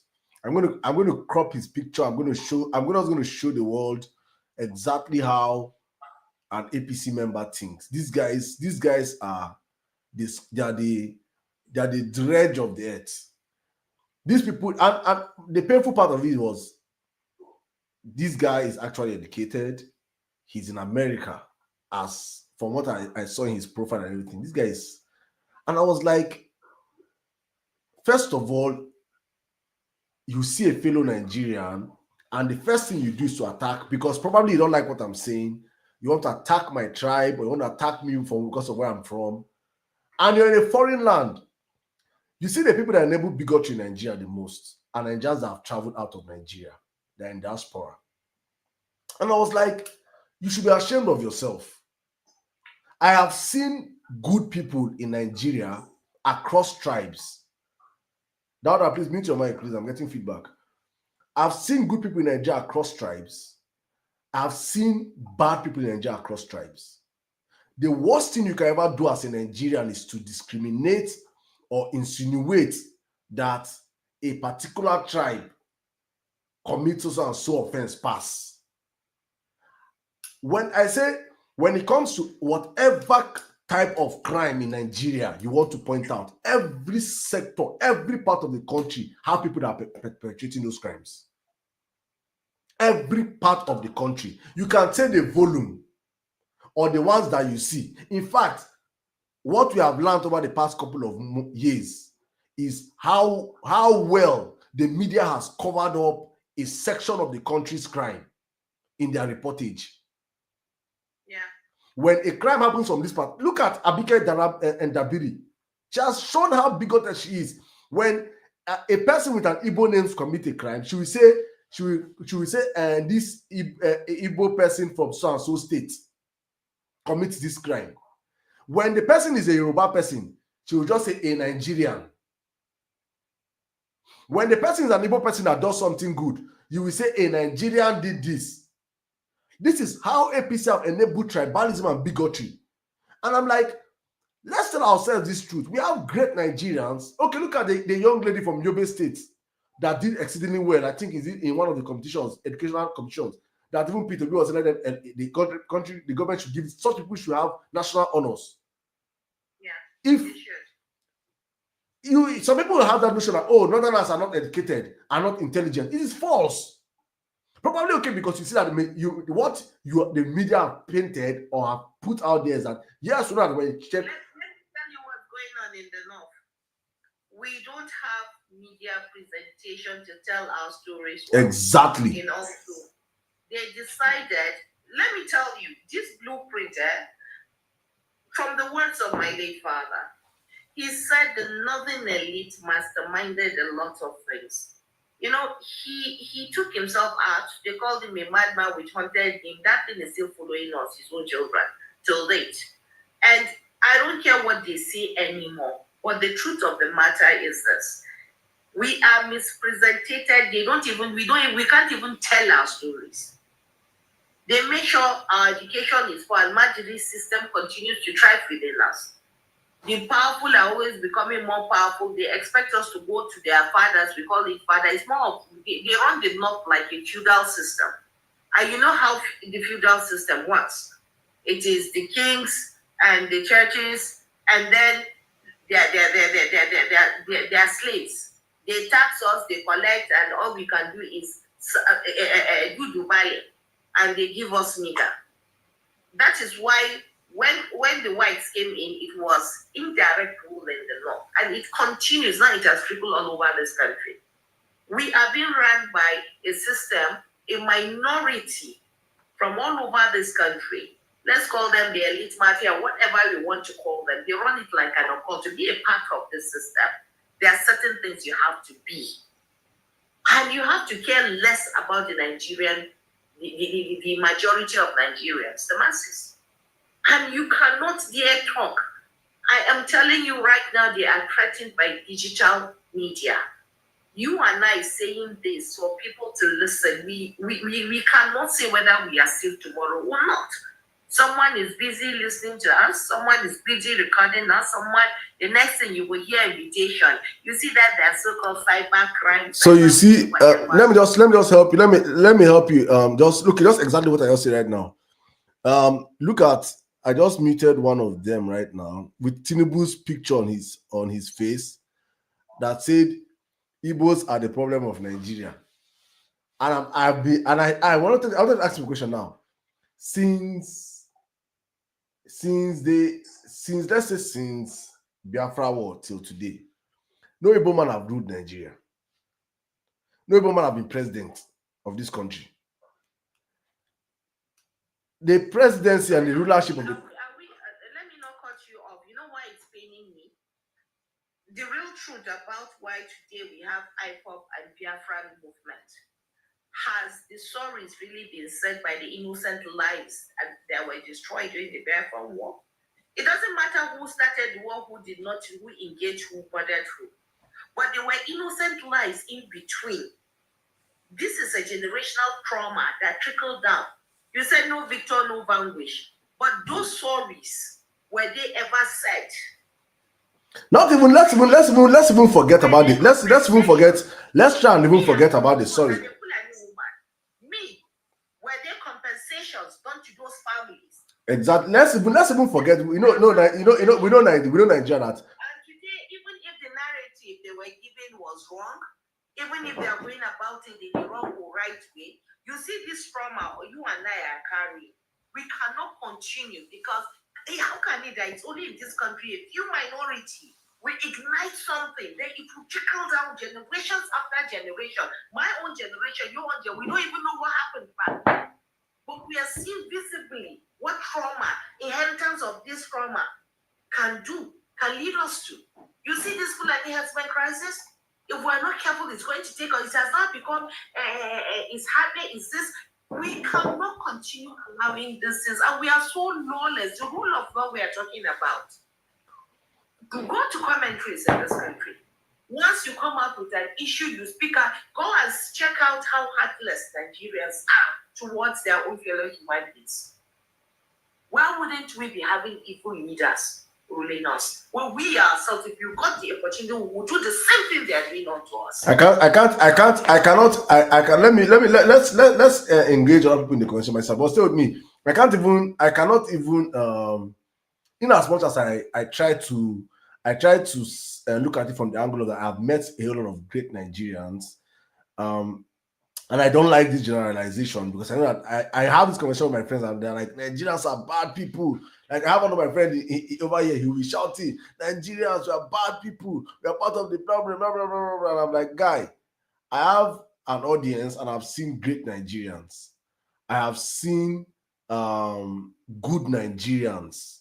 I've witnessed real Nigerians, the real Nigerian spirit. So I will not want to put the blame on the Nigerian people because the Nigerian people are actually victims. And when you're a victim, the way you react as a victim is, I cannot blame how a victim reacts to a situation. So if you come in and insult my father, and I'm already a victim of your insult. If I come in and if I choose to insult to your third generation, you should not cry. Don't be pained because that's what I did to that guy, that Otumbaka or the guy that came to my DM. The way he drop me first. As I give him, I load them like 3 paragraphs of insult. Where I'm starting till he leaves this earth. What I told him, he go to follow him. He had to start explaining who his father is. He said, my father is an 80 years old prof. Do you know my father is? I said, that one concern you. You know, you think I tell him. I reduced him to nothing burger. That he had to explain. He said, I say, I don't touch this guy's spirit. I say, so you don't understand the effect of how you think you have a bad mouth. There's some people that their mouth, if they tell you some things, you will hate yourself. So I gave him a dose of how I can respond as a victim. And he said, if you see what he said messaging me, I said, don't worry, I'll make you popular. I have not ever with him. I will still do episode for him. I will make him, I will traumatize him. I'll mess up with his mental health. So you know that I can go to the gutter. If I want to fight you, I can go to the gutter, but I don't fight people. But if I pick you and say, this is exactly how victims act. So I'm putting myself in the shoes of Nigerians, right? We have been victimized for so long. Our government has failed us. So then just in our resort to finding solutions, we have to adapt. We have to, so you know, Nigerians are wicked, are evil, are bigots and the rest. It is because we are trying to adapt to a system that has not worked for us. I said, take away many of these Nigerians that are evil, are wicked, and put them in systems that are check and balances. They will function. Exactly. They will function well. People that jump queue in Nigeria, in MMM, in Murtala Mohammed Airport, as they're reaching Heathrow, they will enter queue. It's not the same person. It's the same person. Exactly. So that's why I'm a very strong proponent of it has to start from the top and trickle down to the people. If you show good example as a leader, the people will see it and have to bend to it. Look at what APC have just done right now. If Tinubu have said, Kwamwan, you're my friend, oh, you're my brother, oh, you're my musician, oh, but you broke the law. And according to the law, your offense is 2 years in prison. If Tinubu had made sure Kwamwan ends up in jail, not sending his daughters and adversaries to come and beg for Kwamwan in the public, there is no anybody that Tinubu will jail in Nigeria that anybody will question him. That is how you uphold the rule of law in the country. But the moment you make rule for your friends different from a normal Nigeria, you have created the banana republic, and that's what we're seeing right now. But my sister Jaja, let me bring in Dauda, then I'll come back to you. Please just stay with me here because we have very few speakers today, and today's live might not even be that long. But let me bring in Dauda. Dauda, you guys have been for so long. You have been lying to Nigerians, telling Nigerians Tinubu built Lagos. Tinubu built Lagos. I don't know if you want to. I don't know if you have heard. Should I play it for you? Let me play it for you. Let me play it for you. I think that would be on a very great premise to start this conversation with you. Let me play the man they call Fashola, the great man Fashola. Please, Dauda, listen. About 30 years, nothing new was built in Lagos. That's the reality. And immediately we started increasing the infrastructure. We saw a corresponding depreciation of the infrastructure. About 30 years, nothing new was built in Lagos. That's the reality. And immediately we started increasing the infrastructure. We saw a corresponding depreciation of the restoration. And in the last 3 years, we've put in 165 kilometers of new roads. About 77 kilometers are under construction, which should be completed in about 6 months' time. Another 129 kilometers of road are going on at various stages, and in another 15 to 20 months, they should be finished. Dauda, my brother, good evening. Welcome to the live. You don't tell no see, but I'm sure you heard Fashola loud and clear that in about 30 years, no infrastructure was built in Lagos, including Tinubu's 8 years as a governor of Lagos. What did Tinubu do in 8 years? That warrant you people to come and start lying to Nigerians that he built Lagos. Welcome to the Emir Sirdam show. You're welcome. First of all, I think those people who say Tinubu built Lagos did not choose the word well. Left for me, I'll say he created it. That Tinubu is the creator of Lagos. When Fashola is listing these roads, is it with Chingom money? After we remove, you know that Chingom what they eat for. After we commode the Chingom, that paper, now the money they build the road. Where did the money come from?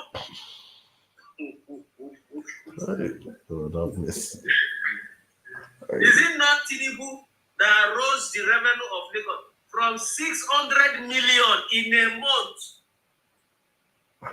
600 million. They were not patronize their own thing for that year. The money, is it with Kudi Chingom that he built it? Wait, Dada, wait.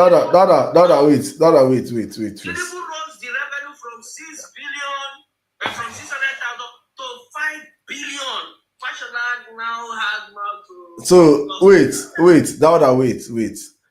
Tinubu rose Lagos IGR from how much to how much?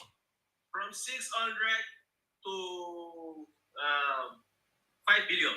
And Okay. because of the, that's why we say anytime Tinubu leaves power, the next president will enjoy. Wait now. Calm down. We're having a conversation. Calm down. So he increased IGR in Lagos from 600 million to 5 billion. 5 billion, right? That's at then 5 billion. Wow, that is big money. So all the IGR that he increased, all that money that he generated, what did he use the money to do?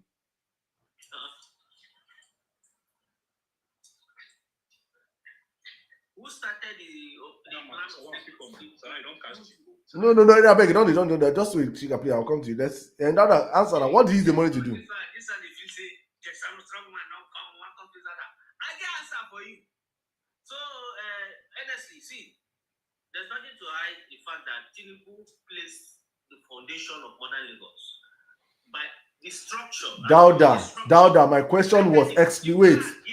Dauda, wait now. Wait. Dauda, wait. My question is very explicit.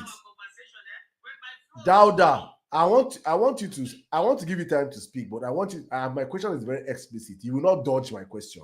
You must answer my question. I said you claim here that Tinubu increased IGR of Lagos from 600 million to 5 billion as a governor, which is a great feat. It's a great thing. I am now asking you, that 5 billion that he increased it to, what did he use it to do in Lagos in 8 years? You say? I'll leave Lagosians to come. If I come here, if I don't have details to give, I keep quiet. But if I give, take it, believe it. All those things are on the top. So you know the Lagosian, I will make all this noise about Tinubu. Chika, please wait. Just wait. Okay. Please, I'll come to you. Don't worry about it. Wait. So wait. Dada, I want you to repeat what you say. You say you will leave what he did to the money. So then, on what as a lecturer, on what premise do you now come out to say that he created Lagos? I'm coming. For long, because I don't know much about Lagos. I've not my argument. If you have been listening to me, my argument have not been regarding Lagos, right? But I know he created the financial basis that every other governor and the system.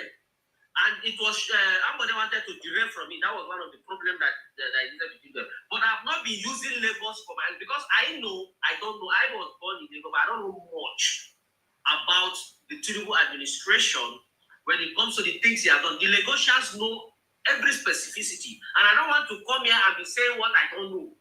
Okay, right? good. But I know regarding the finances, he increased the funding from 600,000 to 5 billion. That's actually from 600 million, please. From 600 million. You said from 600 million, not 600,000. From 600 million. But it is safe to say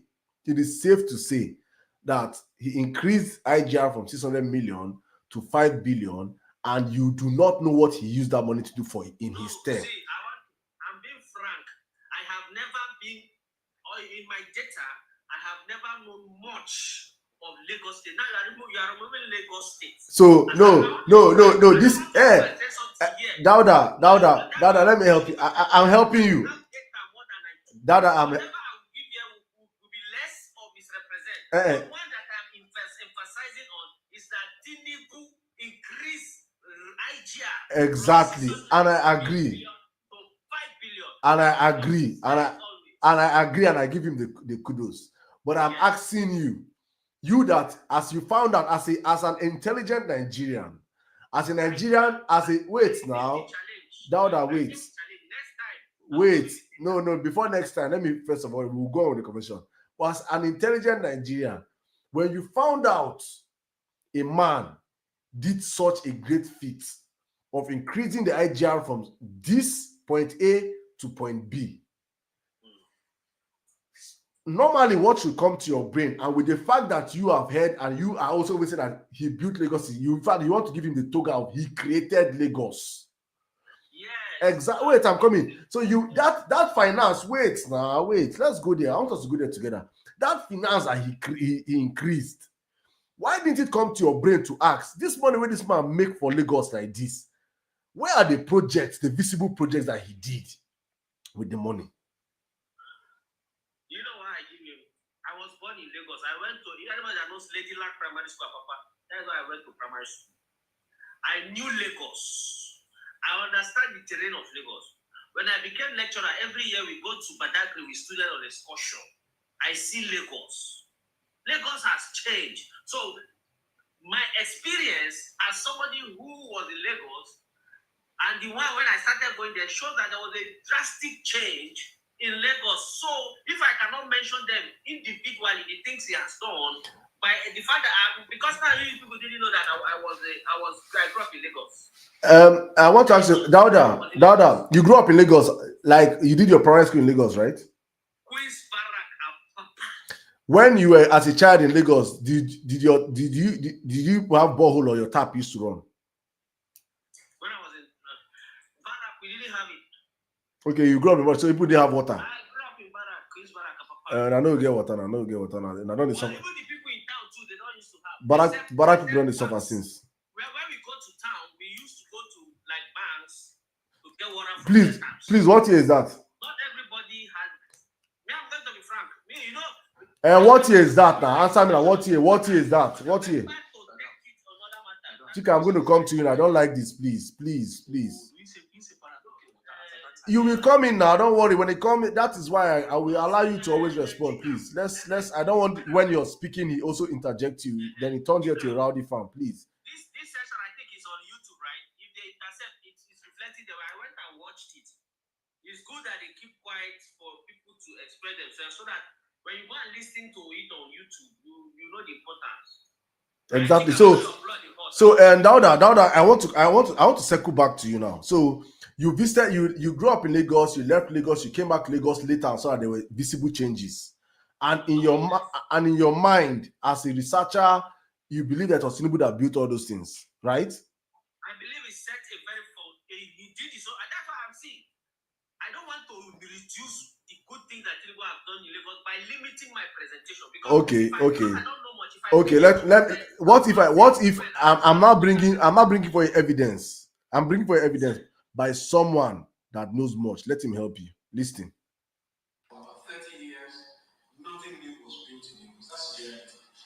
And immediately we started replacing the infrastructure. This was Fashola speaking after his first 3 years in office. And you know they had issue with Tinubu around that time. No. You remember they were saying Fashola was not going for a No. Fashola, yes. No, they had Tinubu did not want Fashola to continue because Fashola actually came and was doing things he could not do. Facts. So he wanted to stop him, but Fashola was already.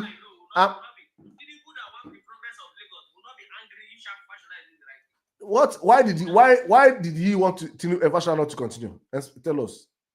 You can see what Fashola is saying now. Is it not? If I will bring you to office politically, forget the fact I bring you to office. I want to tell me that my tenure after I was the one that raised money for you to be doing what you are doing. You want to tell people that my tenure. I don't know why they were having issues, but Dauda. Fashola, na Tinubu boy. 3 years into his tenure, he's giving appraisal to Lagosians of things that he has done. And he's telling Lagosians, remember, the last 30 years, nothing has been built. I'm expecting you now to tell me that no, this was built by Tinubu. Tinubu built, I'm coming. Wait now, wait. I throw this challenge to any Tinubu supporter. I have been Dauda, I have been throwing this challenge to Tinubu supporters for weeks, for months on my platform. This one, and I just say you won't give yourself lumber. I have always asked, I said, what did Tinubu build in Lagos?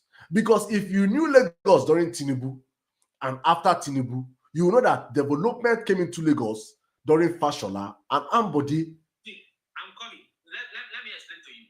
Even if I cannot explain 1, 2, 3, 4, 5 things in details that Tinubu did, let me tell you one thing. It is the Tinubu that was at that time building the system that will raise money for the state. It was that Tinubu that was denied its allocation by Obasanjo. Even if let me assume but not concede that Tinubu did not even add 1, 2, 3 stores in Lagos, right? For the fact that he was able to build that money and with the suppression of Obasanjo, create a Lagos that Fashola was balanced, was having enough fun. And today Lagos can exist as a state, not because of the road that Fashola built, because of the financial system that Tinubu created for Lagos State. Lagos has GDP that is greater than many African countries. If you remove Lagos today, Lagos is a country. Who did it? Tinubu. The financial architecture of Lagos that takes it to where it is today is Tinubu. So somebody that has created a system, that is why the next president that is coming to Nigeria will come and be singing, dancing, and enjoying Nigeria. Now, let me help you. Let me help you, right? Any person on earth, I'm going to quote your brother, your new brother now, Daniel Bwala. He's anybody on earth. I'm going to find a video and play. He said anybody on earth can collect taxes.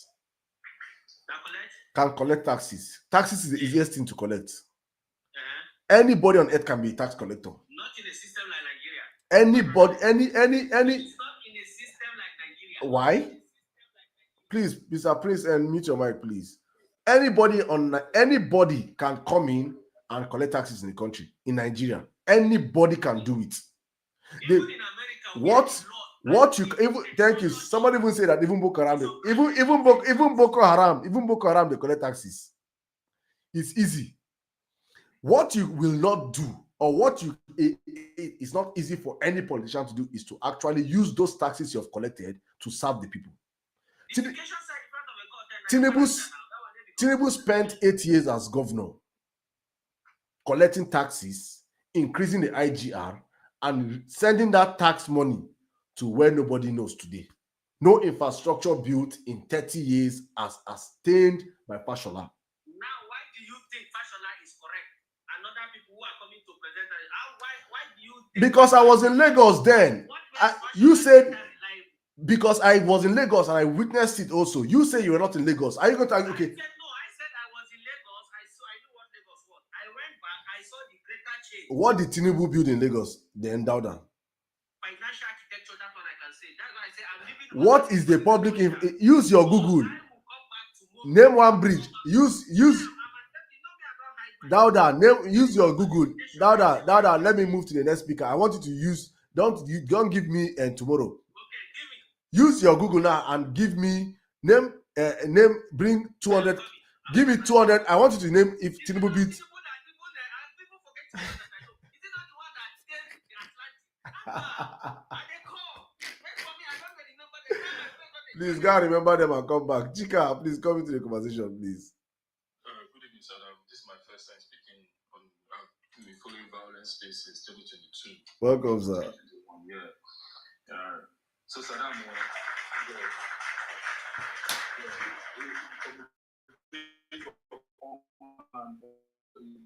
before Jimmy don't think, you know. Wow, you be old school, man, brother. Welcome. Yeah.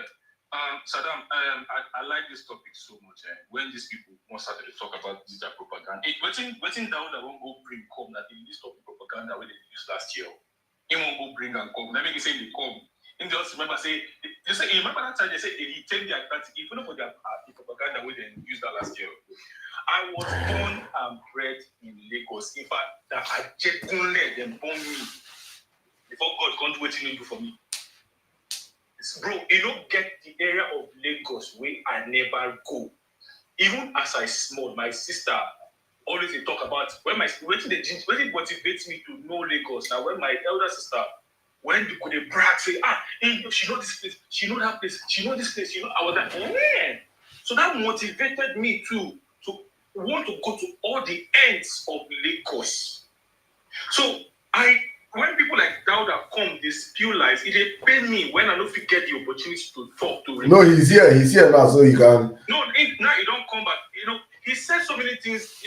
Sometimes you want to have a block also. That make today be shout the way he shout. No. See, I said I don't hide my limitation. Dauda, don't allow make it. No, Dauda, don't. But you know, say those ones, power, fire. Dauda, calm down. Let him go on. Continue, Chika. Okay. I told you I've been waiting for either him, Babati, or Archangel. Babati, I think Archangel don't go for Lagos. So, like Dauda, they would talk waiting, they don't know. But Babati, I feel Babati grew up in Lagos. So I wanted to have this conversation with also Babati. So Dauda, you were making so many statements. And you said he increased the IGR of Lagos. He was the one that did this. He was the one that did that. Bro, who is increasing the IGR of River State? River State is a big state too.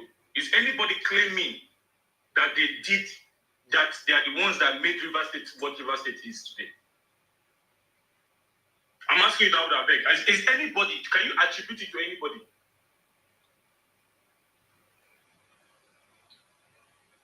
Dauda, unmute your mic. Unmute your mic. I need to go somewhere. Wike did a very good job, just as he's doing in Abuja, from 9 billion to 45 billion monthly revenue.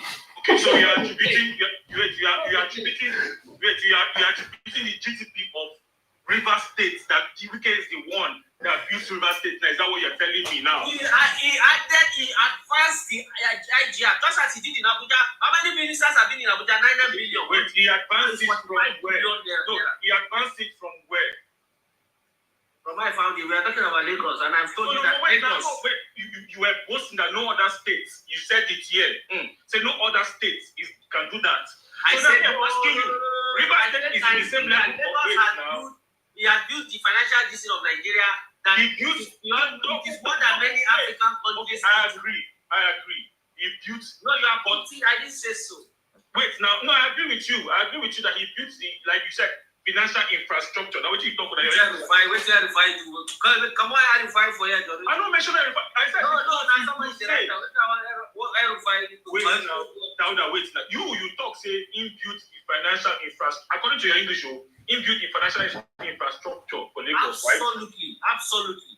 Thank you very much. That is what they've been telling us. But do you know that through our lifetime, we never see that money? We never see where that money they go. Now, only him and the past governors that don't know where that money goes. When federal government they give you an allocation, how you will survive? What do you mean by federal government give you an allocation? When Tinubu was there, when Obasanjo was fighting, you were where? Wait. Who told you Tinubu did? What nonsense is that one? In America or Canada, wherever it is, does your state remit money to the federal?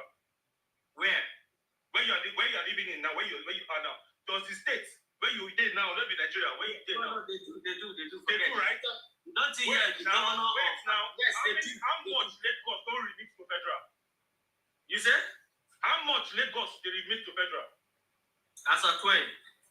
No, since when he started to increase the IGR now? Since when your papa started to increase the IGR, how much they don't remit to federal? Meaning, say the money that they go anywhere, right? Right? The money remains in the state, right? See, I give it to you today that you are discussing on a matter that I have limited knowledge on. I give it to you. But honestly, I challenge you. And I have limited knowledge and you're giving it to me. No, next. Wait. You say you're a professor. Like you're a lecturer, and you say I have limited knowledge, and you're giving it to me, meaning you're No, I say I give it to you as in yes, I give it to you that today we are discussing on a matter that I have limited. That you know next to nothing about. That you know next to nothing about. And is it not Tinubu that tell you now that you're talking of what they wrote, what the propaganda, what they wrote, I am not saying the this internet. is propaganda. I will be lying now, but now I'm telling you the truth. Chika, you spent your time arguing with Dauda. I have to move on from you.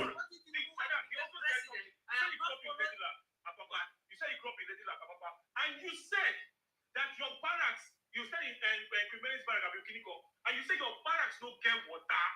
Now that I put and say, like, if they book Quran or Bible, you go fish swear. See, my brother. You see, that is your point. I said I am don't get water. But even my identity, I say I'm this person. They say na lie. How much more if I tell you say Lagos where I grow the barrack, water no dey that barrack. We dey go swear.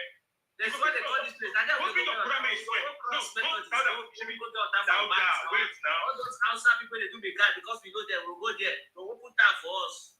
Oh, they open tap for you. All right. Chika, thank you very much. Thank you. You've used your time arguing without that. The truth of the matter is that people that know Lagos in the 90s will tell you that Lagos had water flowing through their taps, even though that was not everywhere because the infrastructure was already getting bad. But in majority of places in Lagos, the Lagos State Water Board was actually working.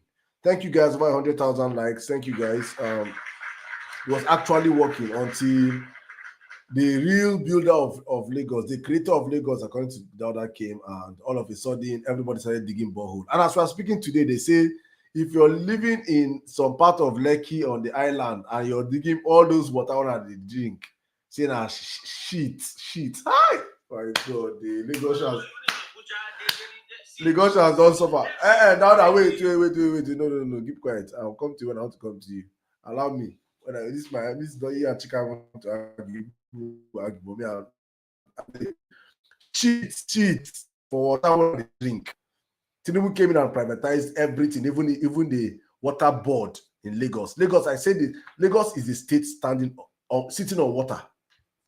They Sanfield water to get land in Lagos. They Sanfield water to get land to build in Lagos. I want you guys to understand this thing I'm saying now. They Sanfield water to get land in Lagos. But the government of Bola Ahmed Tinubu that he has built Lagos cannot provide water for Lagosians. A state that you need to Sanfield water to get land. Go and look at UAE. UAE is in the desert. Not every water is potable water. My brother, not every water can be converted to potable water. Every water. Yes, it can be converted, but the cost of production may be more than the cost of refining diamond. My brother, is a lie. It's a lie. This one you're talking about a lie. Do you know in the whole world, do you know the percentage of water that is potable? My brother, every water, bros. No, please, meet your mic when I come to you. Speak, please. Please don't give us this. This is the lie people use and deceive Nigerians. This is a lie people use and deceive Nigerians. In UAE, that's in the desert. They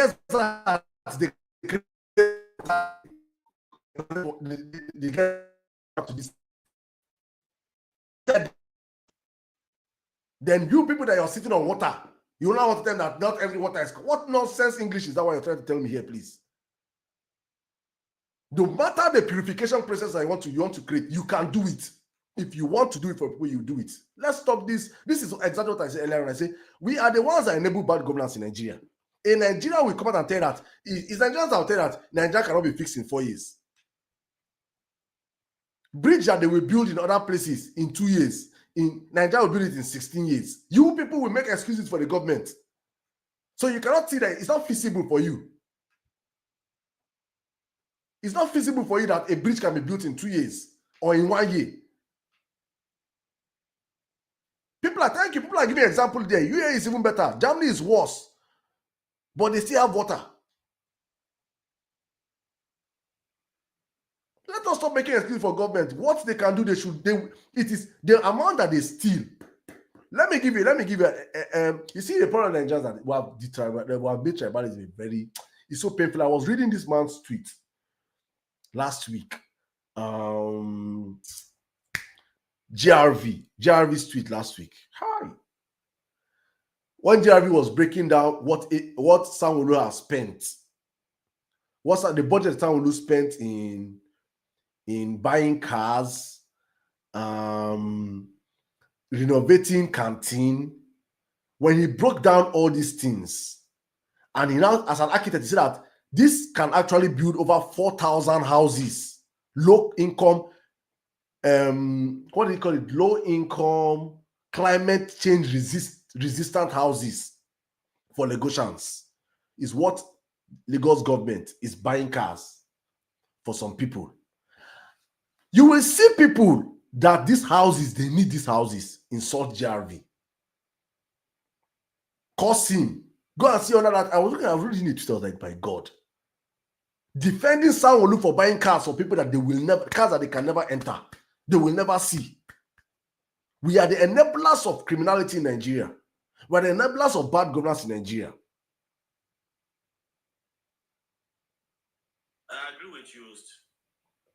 So when things that were meant to call out and say, let's hold these people accountable, let them do these things, we go say no. Why? Because and they use 16 years build second Niger bridge, which will be 1.2 kilometer bridge that they will build in any country in the less than 8 months. Say somebody say I can do this in 8 months. You say it's a lie. We have to change that mentality in Nigerians. But then, Charles, I'm going to come to you, please. Let's just move on to the next speaker. Prince NJ20, welcome to the live. Yeah, thank you so much. This is very interesting topic. Prince Njoku is here. No, that's Njoku from New Njoku. All right, let me just add one or two things here. I've been listening to Mr. Dauda and his idea that Tinubu is the architect or created Lagos. That is not correct.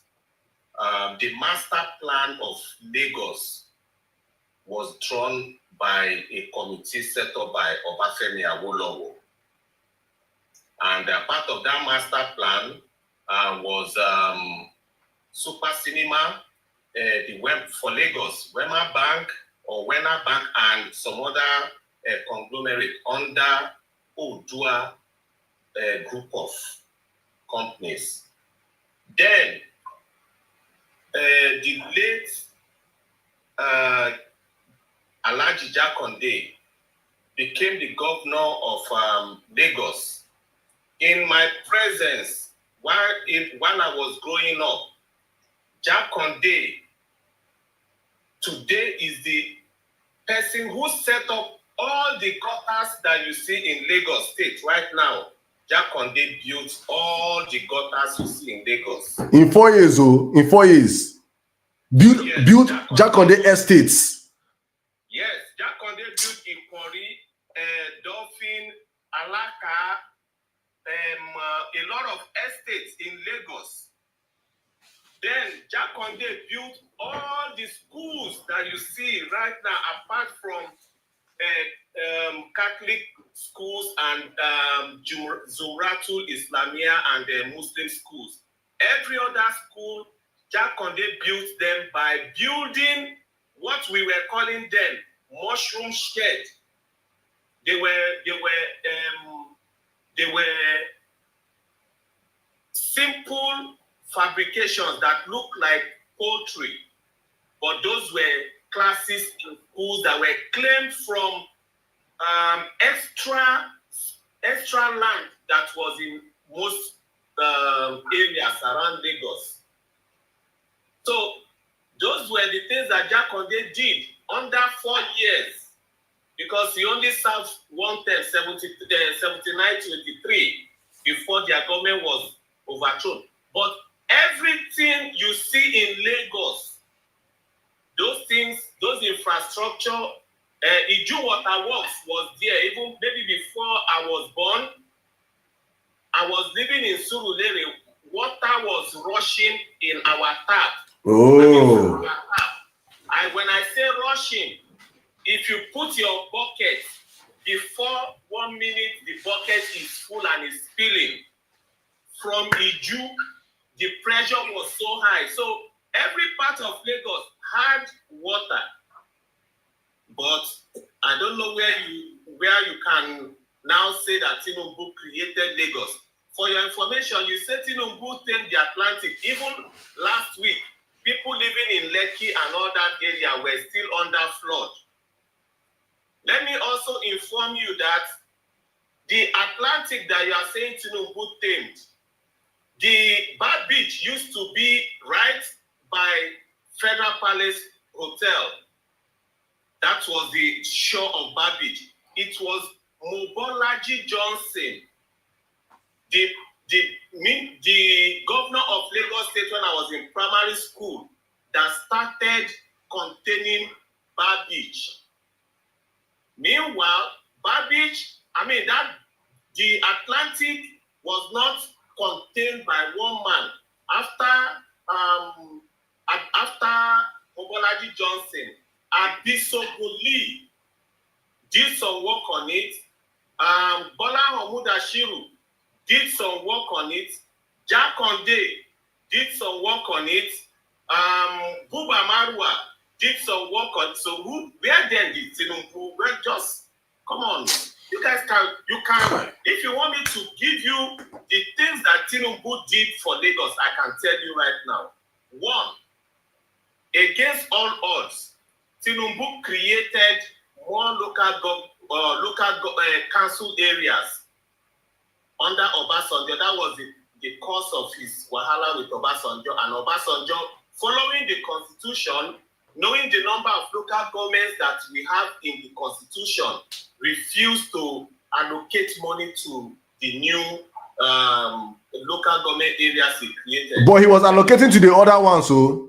But he was allocating to the ones that are in the constitution, because the constitution says we have 74. Yeah, number of local governments. All those ones that are in the constitution. Let me talk about. Hold on. Charles, please, don't, please. I'm going to come to you. Please, when I come to you, you can respond. Please, go on. We soon finish. Let me just talk about. You say he increased Lagos IGR. Okay. Now let me tell you something. I don't know if you did economics. I did economics both in high school and first year in college. Taxation was the most interesting part of the topic that I like. Now, what is taxation? I may not give you a contemporary definition, but it's a compulsory payment that everybody pays to the government. Now, if you say Tinubu raise IGR, first of all, remember, Lagos State, being the capital of Nigeria from the colonial time, has the headquarters of every company inside. Tinubu did not create that. Every headquarter of every company pays corporate tax. You pay to federal government and you pay to the state where you are domiciled. So Tinubu did not create that one. But individual tax is paid by employed people. Tell me, how many people does Lagos State employ? Times the kind of tax that you say is raising.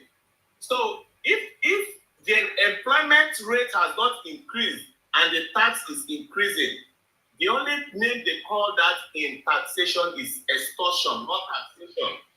What? Okay? Tinubu was the one that introduced the Lagos State Revenue Board. He said he didn't do anything. My brother, revenue board, I just told you that the revenue is collecting from the headquarters of companies that he did not create. Neither did he bring them to Lagos. Those companies existed. Must be in the capital of the country. That's the architect that created the financial system that Lagos is benefiting from. If he has not done that, no. Listen. Before today, do you know how much Jakonde was pulling in as revenue?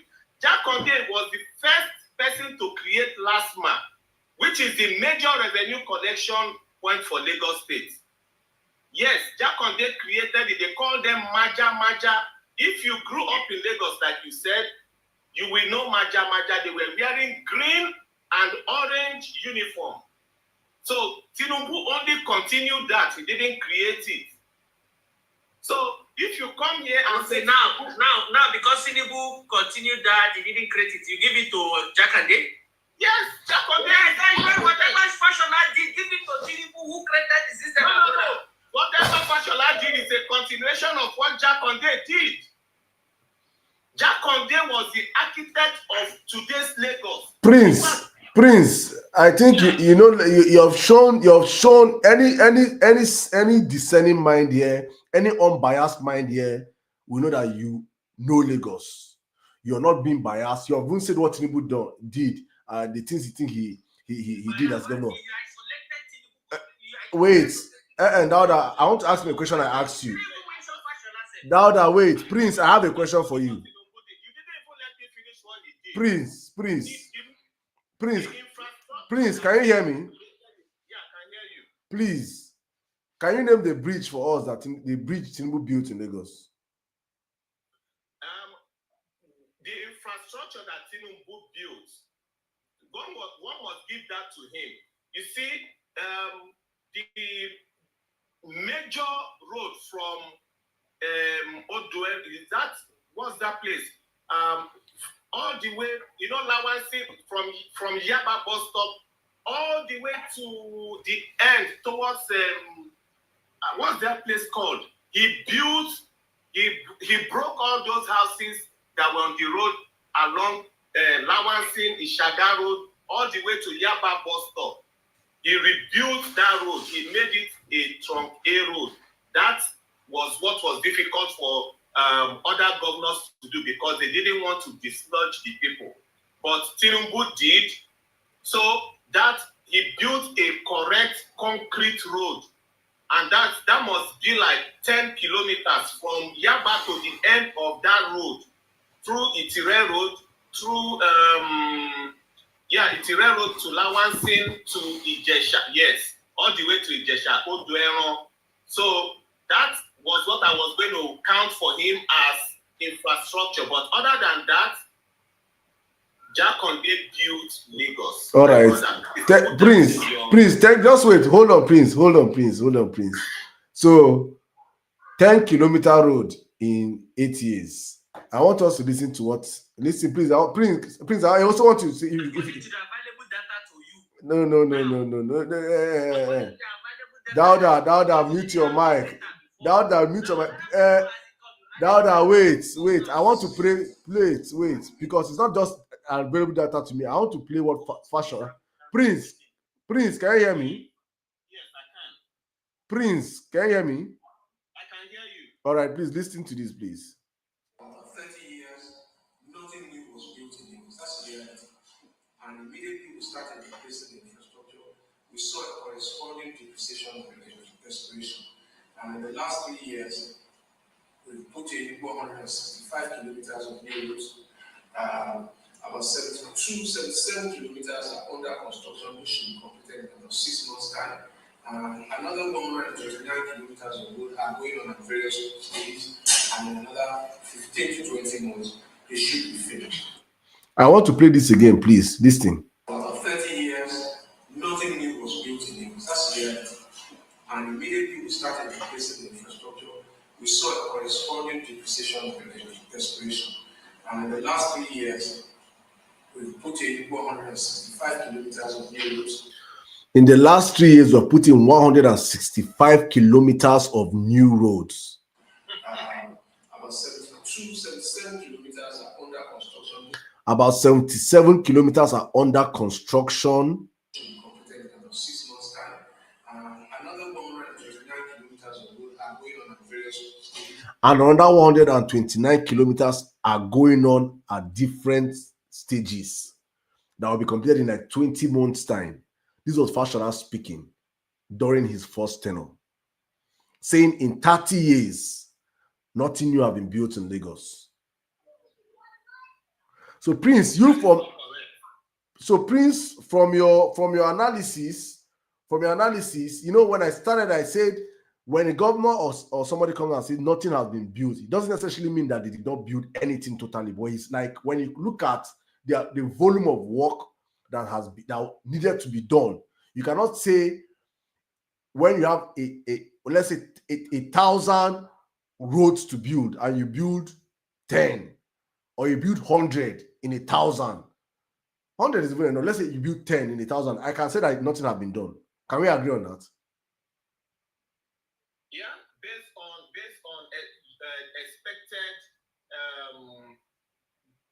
expected performance or based on expected delivery than the actual delivery. Exactly. If you were expecting 100 to be built and you build 10, you can say we never even do anything. That, I believe, is what he was talking about. Exactly, because that's exactly where I'm coming from. When he said, and that's exactly what I told Dauda here. I was like, you cannot come out and say Tinubu did not build anything. It will be scandalous. Even Yahya Bello,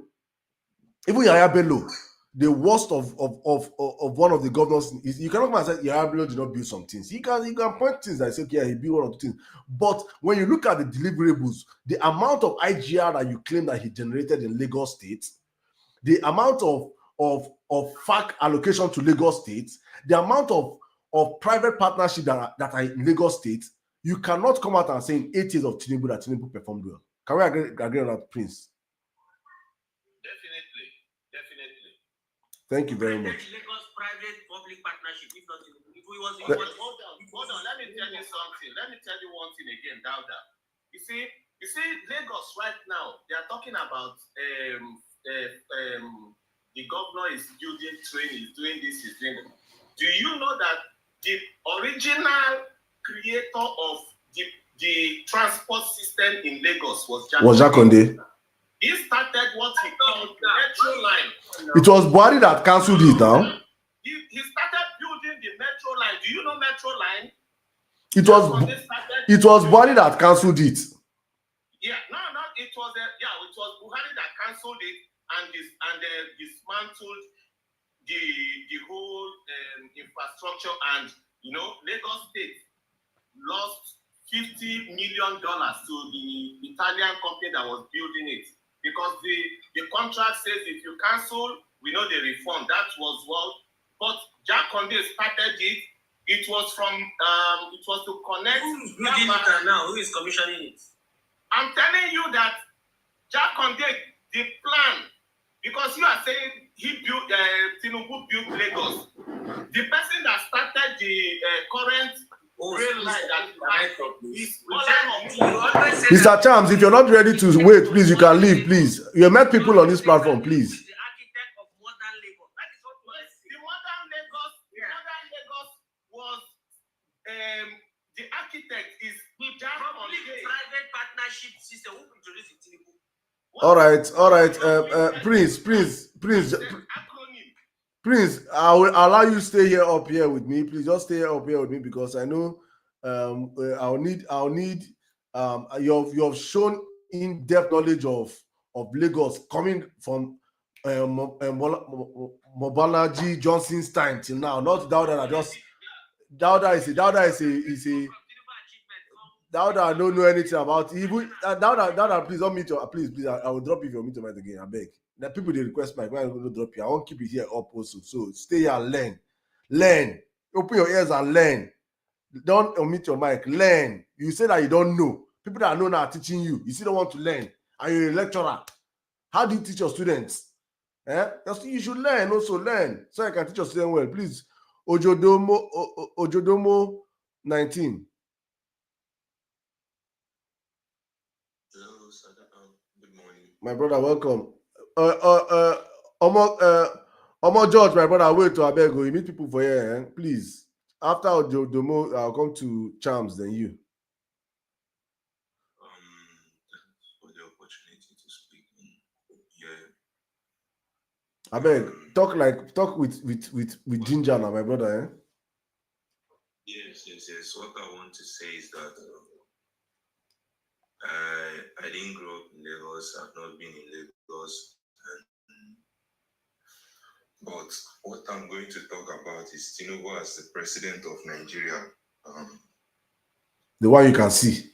I didn't witness him. I didn't witness him in Lagos, so I'll talk about him now as the president of Nigeria. So this is almost 2 years plus of Tinubu, and life has been unbearable for Nigerians.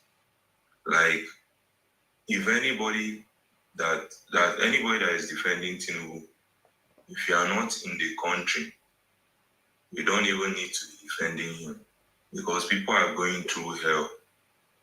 Can you believe that what Tinubu is good at is just taxation, just different taxes? So, can you believe that currently now, before you can withdraw with your ATM card, you can withdraw from another, you're using a particular bank ATM to withdraw from another machine, and it won't charge you. You have to withdraw like 3 times. The third time, that's when they are going to charge you. And they are not even, I think what they are charging is about 25 naira, or at most 50 naira. But currently now, any withdrawal you are doing from any bank, once it's not your bank, once you're doing the withdrawal, you are charged 107 point something, 107 naira point something, from some fraction of kobos.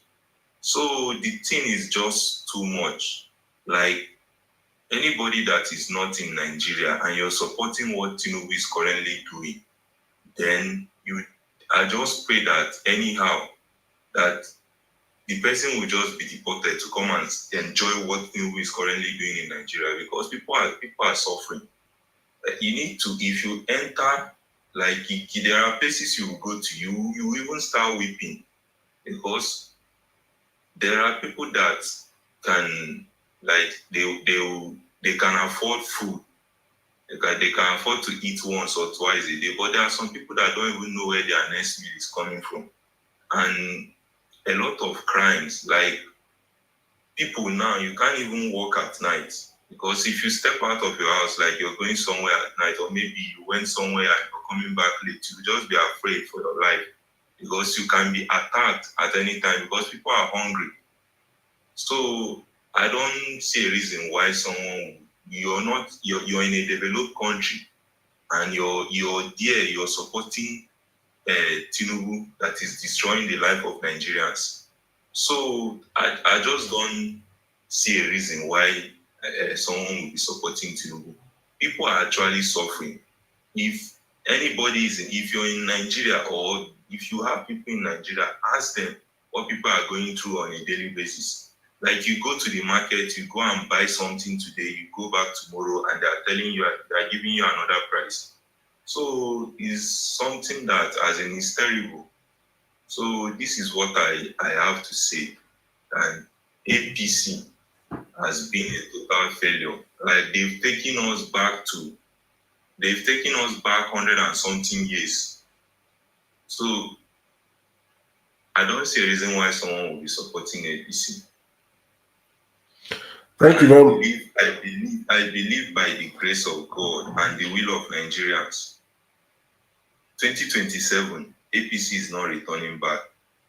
APC is not coming back. They've done a lot of damage, and they are not coming back. Dauda, if you like, be raising your hand. I'm just telling you what is going to happen. APC, even if they like, they should read. There is no way APC is winning election in 2027. There is no way. Thank you so much, Sadam. Thank you very much, my brother. Thank you. I think it's evident to the blind. You know, back when they were telling PDP that time, you know, it go change, or the feel in our play, no, if it happen, until it happened. You know, APC has come out and proven that they are worse off than PDP a zillion times, unfortunately. What Nigerians could buy for 6,500 naira during PDP, Nigerians cannot buy it for 120,000 naira today under APC. I want to say that again for Nigerians to hear. What Nigerians were buying for 6,500 naira under PDP, today, 120,000 naira cannot give you it under APC. It is not magic. It is not hate. It is not fake news. It is real. What Nigerians could buy for 6,500. I want to repeat this. I enter many people here to understand what we're saying here. Because propaganda and lies and bigotry and tribalism have blinded so many Nigerians to our reality. What Nigerians could afford to buy for 6,500 naira. We're not talking about 20 years ago. Virtually 10 years ago.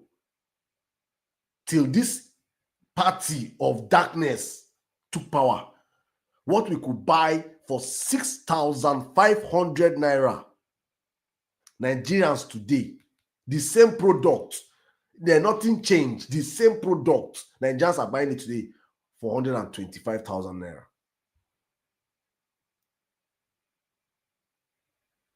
Now, what APC do Nigeria? Omo George asking me what was the dollar equivalent. Who took the dollar to where it is today?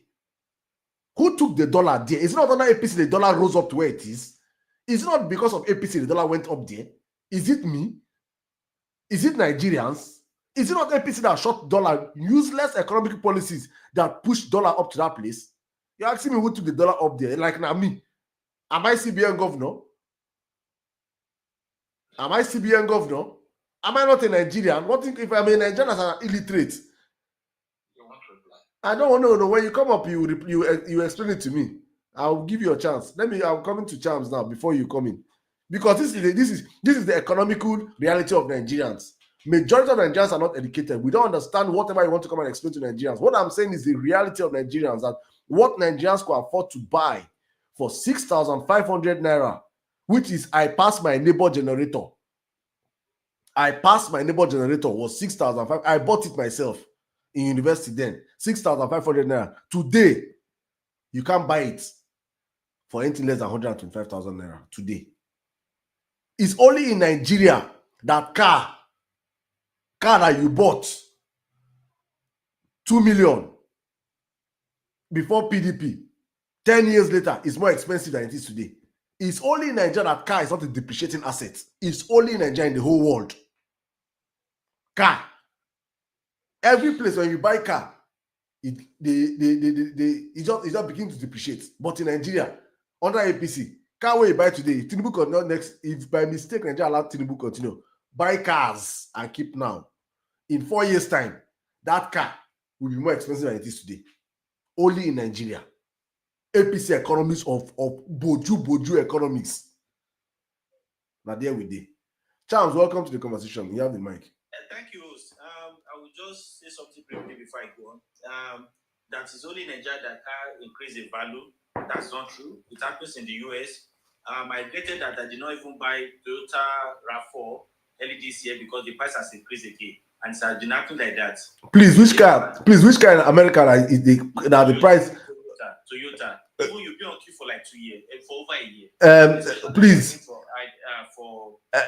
No, Charms. Don't worry. I'm before I start your time, please. Which you no, because you see. Let me first of all, because you don't have your picture, right? Let me first of all introduce you to where you are. On my platform, it's on my platform. One thing that can never fly on my platform is lies or propaganda, because I can tell you, as you're speaking right now, I have thousands of people listening to me on other platforms.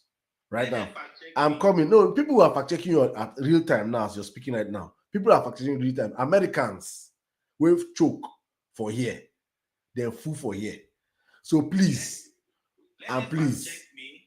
In North America, Toyota Corolla is not losing value. Oh. If you have to get one, you'll be on wait list. Depending on the brand, you could be on wait list for 18 months. So whoever that says wrong, let it fact check me. If you buy a Toyota Corolla that you have driven, Toyota Corolla 2024 in some car dealer is even expensive more than Chams, what are you doing now? What I said car that you bought 10 years ago. So you're telling me that the Toyota Corolla of 10, wait, Chams. Please, I'm coming. Chams, are you telling me that a Toyota Corolla of 10 years ago in America is more expensive than it is today? I'm telling you that Toyota of 2024 is expensive more than what are you 2025? What are you telling me now? I'm telling you 10 years ago. What are you bringing? Which kind of argument are you bringing up here now? No, what you're saying is that Toyota Corolla that you bought 2024. I said Toyota that you bought under before APC came into power is more expensive than it is today in Nigeria. You said it's not only in Nigeria. That's what you were saying the same thing. We're not saying the same thing. No, 2024 is just a year gap. Okay, but before now, what we understood in the car industry is that it's always the value. But now, when it comes to Toyota, it appreciates. So let's leave that. Now let's start from Lagos. It should be a big mistake. Please, let me just correct that impression. Please correct it. You're in New Jersey, in America, please. Okay. All right. See, the value investment in America include houses and cars. If you buy a car that is 10 years old, can never be more expensive than a current edition. It know they happen. Even if you are saying 2024 edition is more expensive than 2025. See, I bought Chevy Equinox 2020 for my wife, but my 2018 Equinox is more expensive than the 2020 model because they are different models and they carry different fittings. It is not because it is the same with Nigeria. So let that be clear. In America, you buy a car by mileage. I mentioned the brand. I said Toyota. And when I say Toyota, I'm talking of the same generation. I'm not talking of different edition. Same generation. Okay, let me tell you again. Cars in America are sold and bought by mileage and condition.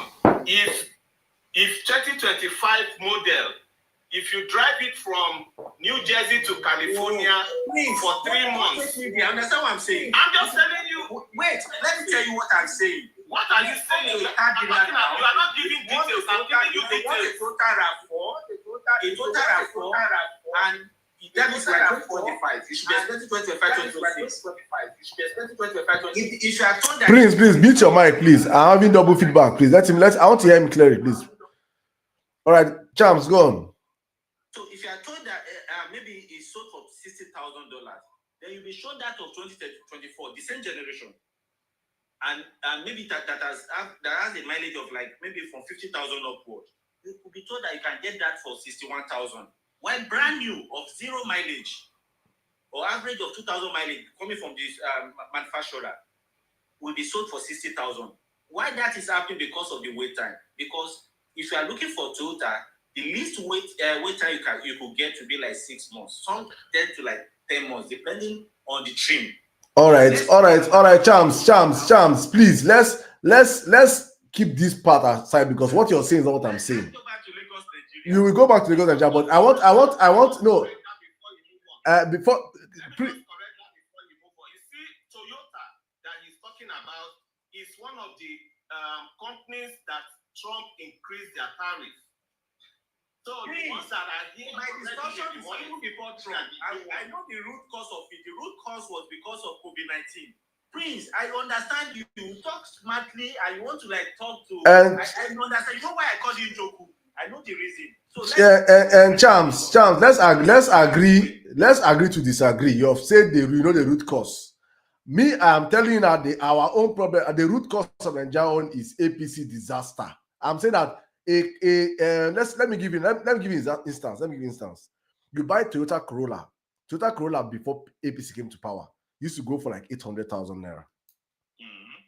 Before APC came to power, and this is 2010 Toyota Corolla. 2010 Toyota Corolla going for let's say 800K. Well, no, let's say no, 2006 Toyota Corolla going for 800,000 naira. Today, the same Toyota Corolla 2006.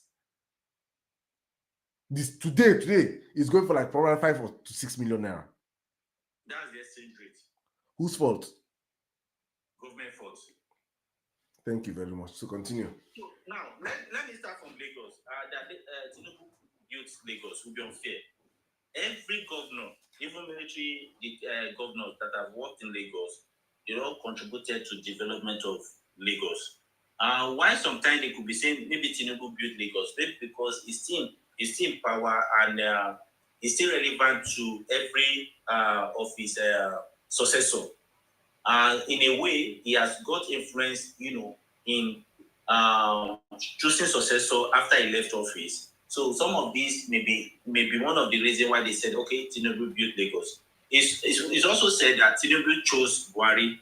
That is why some people will say that what happened during Buhari can also be linked with Tinubu. So that being said, that Tinubu built Lagos may not be limited to his 8 years.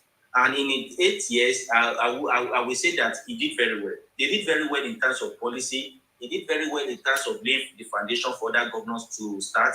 And also, I want to, you can fact check me. Somebody said that Tinubu was collecting allocation for local government. The disagreement between himself and OBJN was that if you don't take it back to 20, I will not pay you allocation. And he insisted not reverting his policy of creating additional local government. So with that, Tinubu to his allocation that was released by Jonathan, and that gave Fashola a lot of money to play with. So that being said, Tinubu did a lot of good things. I remember that why Anambra doctors, they were on strike for like almost 18 months, was because they were comparing their salary with that of Lagos. Tinubu increased the salary of health workers to something that is even better than federal workers, because at a point, federal medical doctors earn more than state, but it took his own a little thousand above federal government. That caused strike of doctors in places like Anambra that they witnessed for over 12 months. So if we are saying that he did not do well, we may not be fair to ourselves. He tried his best, and those guys coming in there, they tried their best. In terms of public water, I know under Buba Marwa, he did a lot on laying pipelines for water in the whole of Agege. There was a lot that even spoiled the road network in Lagos because they had to like dig it, and the contractor did not, put asphalt on it, and that spoiled most of the roads. So they did very well. But sometimes you can't blame everything on government. People stop paying water bill. They could not continue. And this is one of those things that we've not been able to manage well in Nigeria. We see government like Father Christmas. Government has to provide everything. Provide electricity, and we're not ready to pay the bill. Provide road, we're not ready to pay the toll. Provide water, we're not ready to pay water bill. To me, water should be source of revenue for every state. But if government creates it today, water is free. Let it come to our house at a free rate. And the government will try. They'll promise, they'll try. After like 12 months, water will cease coming because there are no funds to generate the water. Water go through some level of purification before they put into the household. But are we ready to pay for it? We are talking about, sometimes we compare ourselves with Western world. What people do in Western world, can we do it? Do we pay property tax? Even tenement rate. If you check it, the house you are living, if you are the landlord or you are a tenant, go and check it. Nobody is paying tenement rate.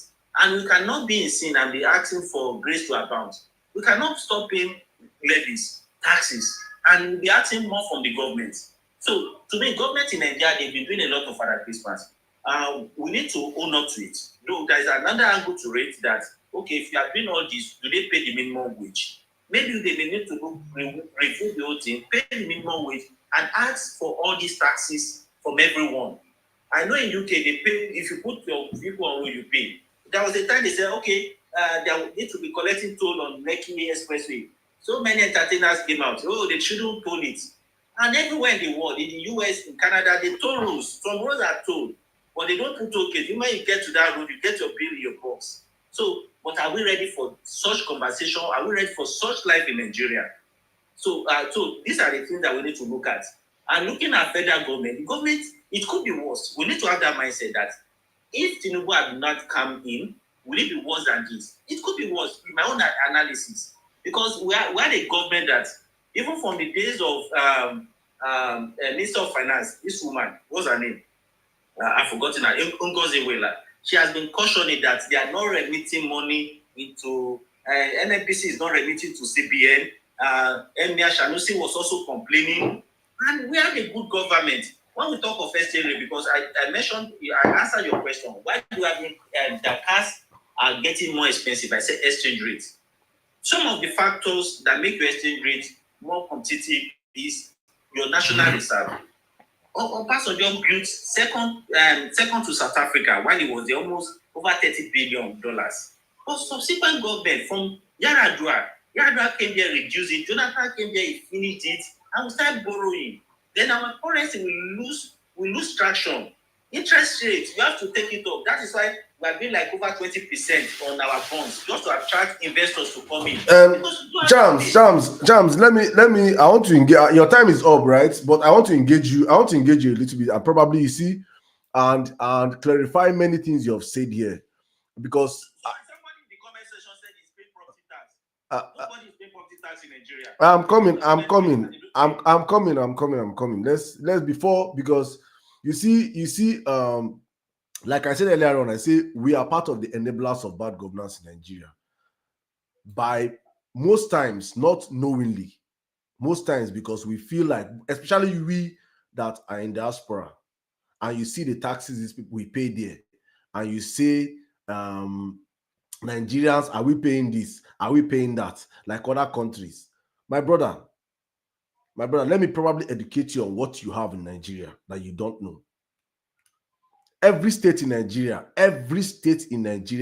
have enough mineral resources underneath their soil to be self-dependent on themselves. Every state in Nigeria. No state in Nigeria, every state in Nigeria can live independently of themselves. If you don't know it now. Nigeria is abundantly blessed with oil and gas.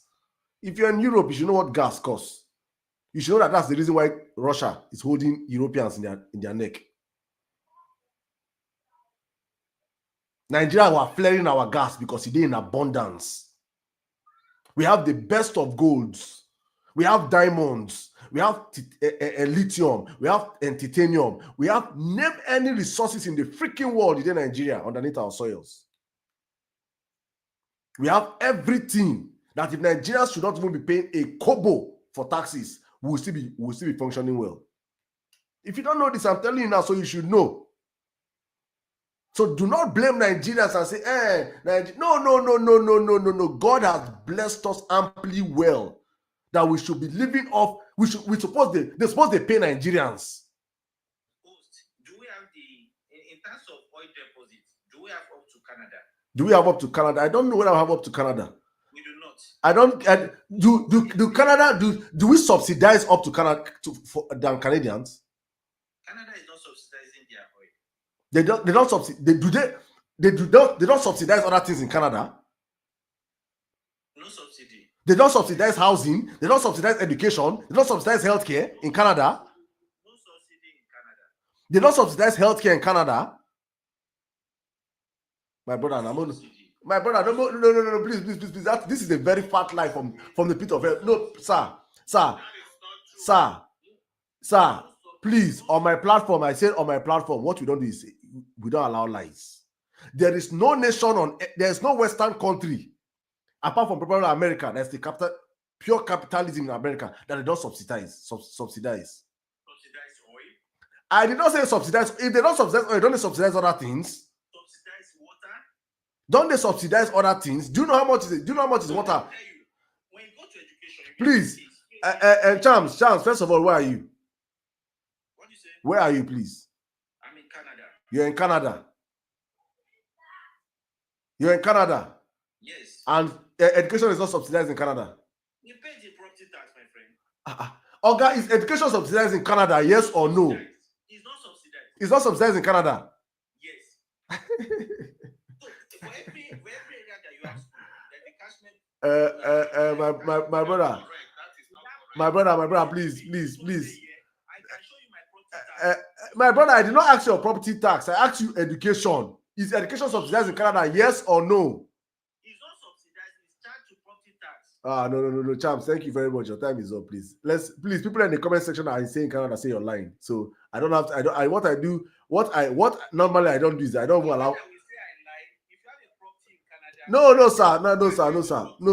Please don't do that, please. I've allowed you to speak for so long.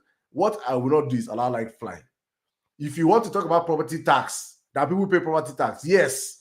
Do they subsidize education in America, in Canada? Yes. Do they subsidize healthcare in Canada? Yes. Do they pay property tax? Yes. Do not, these things are standalone questions. Don't come out and tell me because you're paying property tax mean that they don't subsidize education. What are you saying? Are you talking to illiterates here? You're talking to people that are educated, sir. These are standalone things. You pay property tax? Yes. Do they subsidize education? Yes. Do they subsidize healthcare? Yes. Let's tell ourselves some truths, please. Can you compare what I've told you right now? And look at the resources in Nigeria. Across everywhere in Nigeria, resources scattered everywhere in Nigeria. Nigerians are not benefiting from it. Very few people are benefiting from it. Hello, Saddam. Omar George, I'm coming to you now, my brother. I'm coming to you now, please. Just give me a minute. I just have to clear this out. So please, let us stop enabling bad governance in Nigeria and tell us that Nigerians are not paying this. We should not even be paying for anything. We are too wealthy a country to be paying. They should be paying us. If you don't know your right, we know our right. We have everything. Now, if you remove Tinubu, who do you want to put here? Now, somebody said ABC. My brother. Same politician that is moving from ABC to ADC. Chams. Let me tell you something.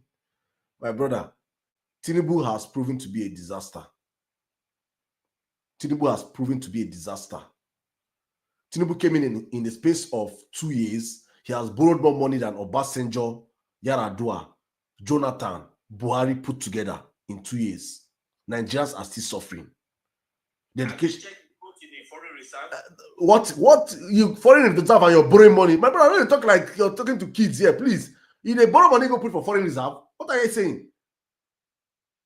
What are you telling us? Thank you. People are putting it in the comment section. Canada is heavily subsidized. What are you saying? Every Western country they subsidize things so their citizens. Tinubu came in and he's following IMF rules. IMF is telling him to remove subsidy. He has removed subsidy and take the money and giving it to governors and senators to steal. Nigerians are suffering. Nigeria is harder today than it was under Buhari. Buharists are actually even celebrating today that they are better off than Tinubu. Do you understand the calamity Tinubu is? That in 2 years' time, you have outdone Buhari in bad governance. And you're asking me what will the next person do? Let us remove him. The next person that come in and do anything will remove the person also. We should stop as a country. We should stop enabling bad governance.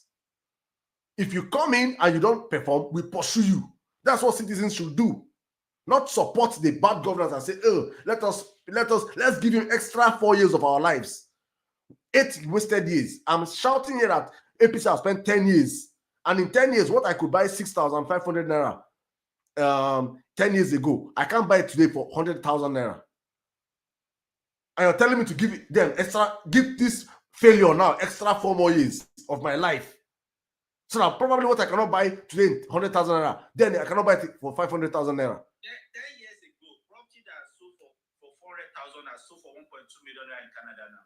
My brother, don't even stop, please. If I ask you now how much are paying Canadians as minimum wage, you go run. If I ask you minimum wage of Canada now, you will not talk. But you're not comparing Nigeria and Canada. If I try to compare Nigeria and Canada now in minimum wage, you will not talk. You will not talk. You people know how to cherry pick. When you want to support bad governance, you know how to cherry pick the ones you will use and compare Nigeria with them. How much is fuel in Canada? How much is food in Canada? How much is in Canada? Then when I tell you that how much is minimum wage in Canada, you people will run away. How much is minimum wage in Canada per hour? You are not going to talk. But you know how to cherry pick when you want to support bad governance. You know how to cherry pick to defend yourself. Let's stop this thing, please. If your government is bad, it is bad.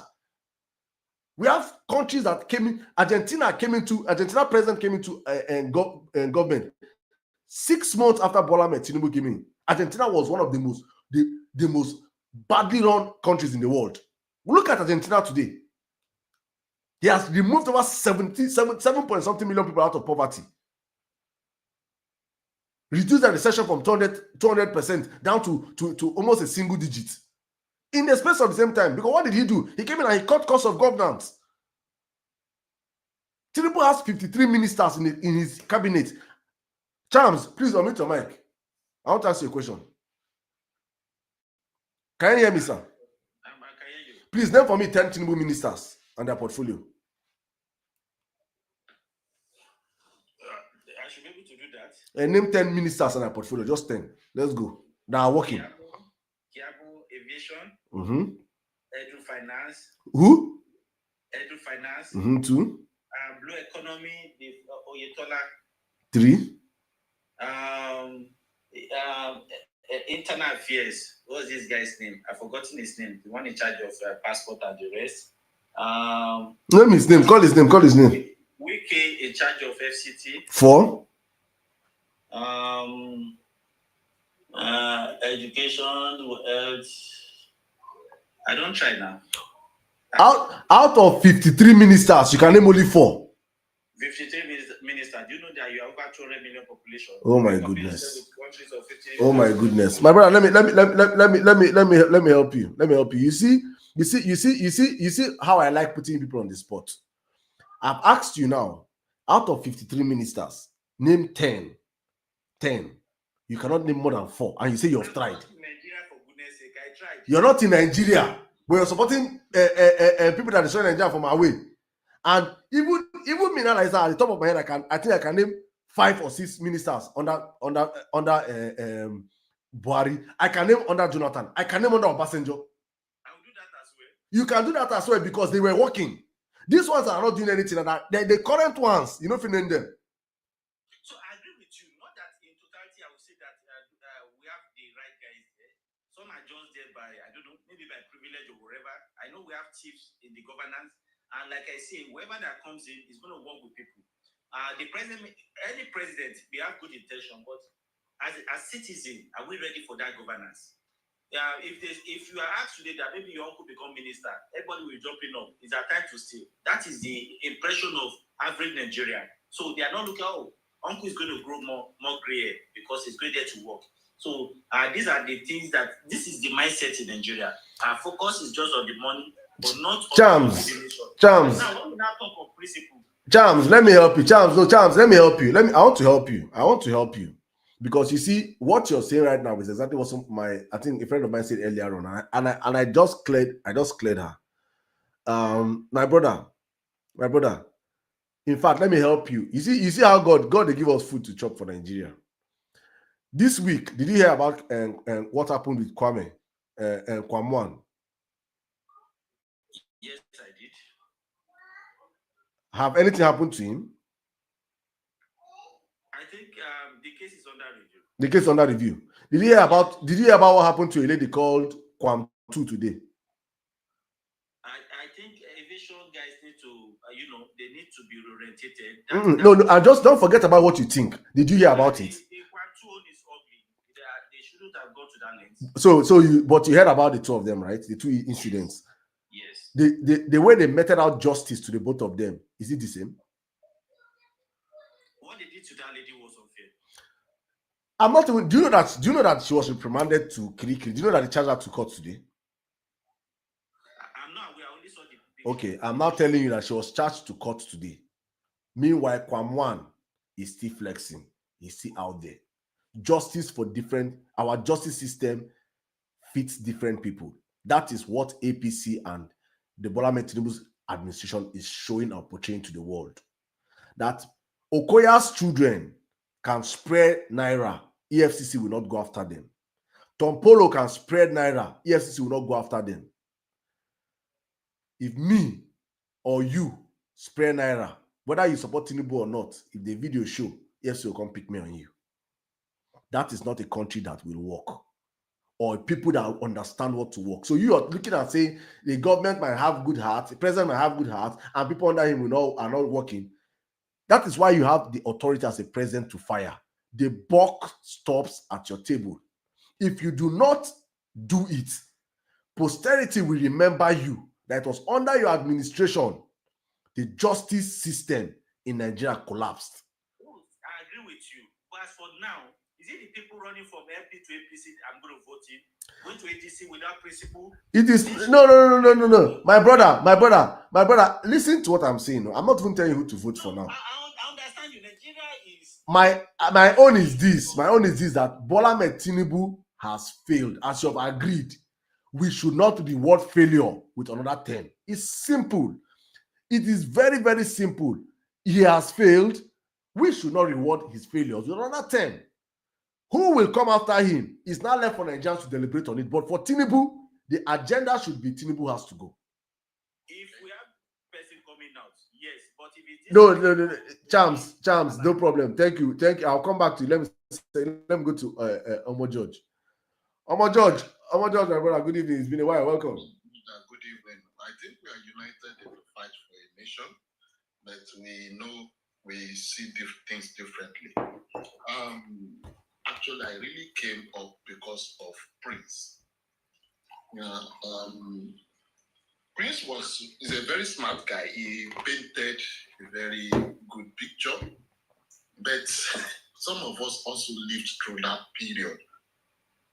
Probably I would like to ask, was Prince in Lagos during Tinubu's time? Prince, are you here?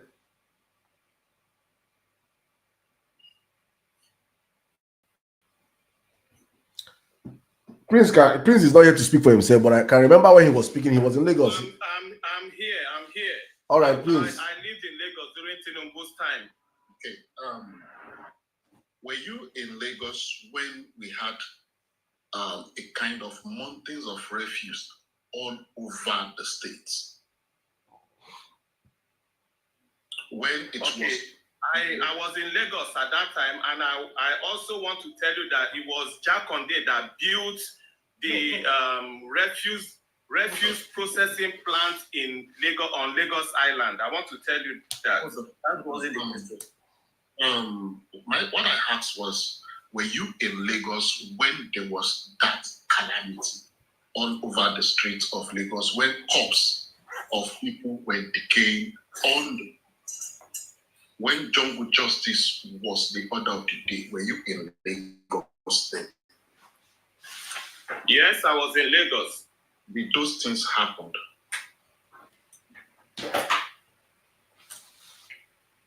Hello, sir. Yeah, I'm trying to be because I'm walking to my house now. I don't want the noise around to interfere. I was in Lagos when all those happened. Okay, so you attest that those were the conditions of Lagos. It was a city in decay. But I also told you just now that the refuse processing plant that's in Lagos, that's the only one currently, was built by Jakande. Was built by Jakande. I'm a bit distant from the system. That's correct. Yeah, no Lagosian that was born, grew up in Lagos, will disparage Alhaji Jakande. He's a national hero. He did what he could do. However, there is a clear, almost 20 years gap between those people, between Tinubu and Jakande era.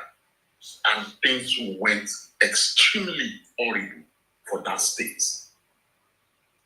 Can we agree to that? Before the let me say that the difference between the time of Jakande and the time of Tinubu is communication. My company, Inside Communication, was the PRO company for Tinubu. So, coupled with the contemporary social media, that is why you are hearing Tinubu more than you heard of Jakande. Communication relocation and Jakonde, we're talking of what I'm saying is what we saw, what we grew up with. I went to those schools of Jakonde, those schools that looks like a portrait, like 6 coaches of block, then a roof over it. When rain falls, people start gathering towards one side. Those were what Alhaji could afford to us. And we appreciated him for it. He's still my hero. However, there was a serious change from the 2000s when there was Millennium Schools. When people started getting money for NECO all around the states. When things like Jikibola came up.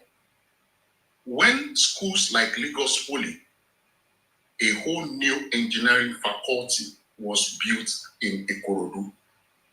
When Aaron Power Project started, when housing estates was built. Please don't mention Enron. You will start a bad name for Tinubu. Don't mention Enron.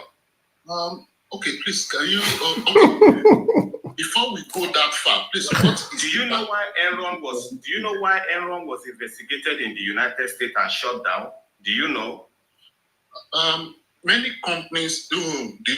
One of the biggest pharmaceutical company in the world, which is Johnson and Johnson. No, just limit it to Enron. Do you know why Enron was investigated and shut down?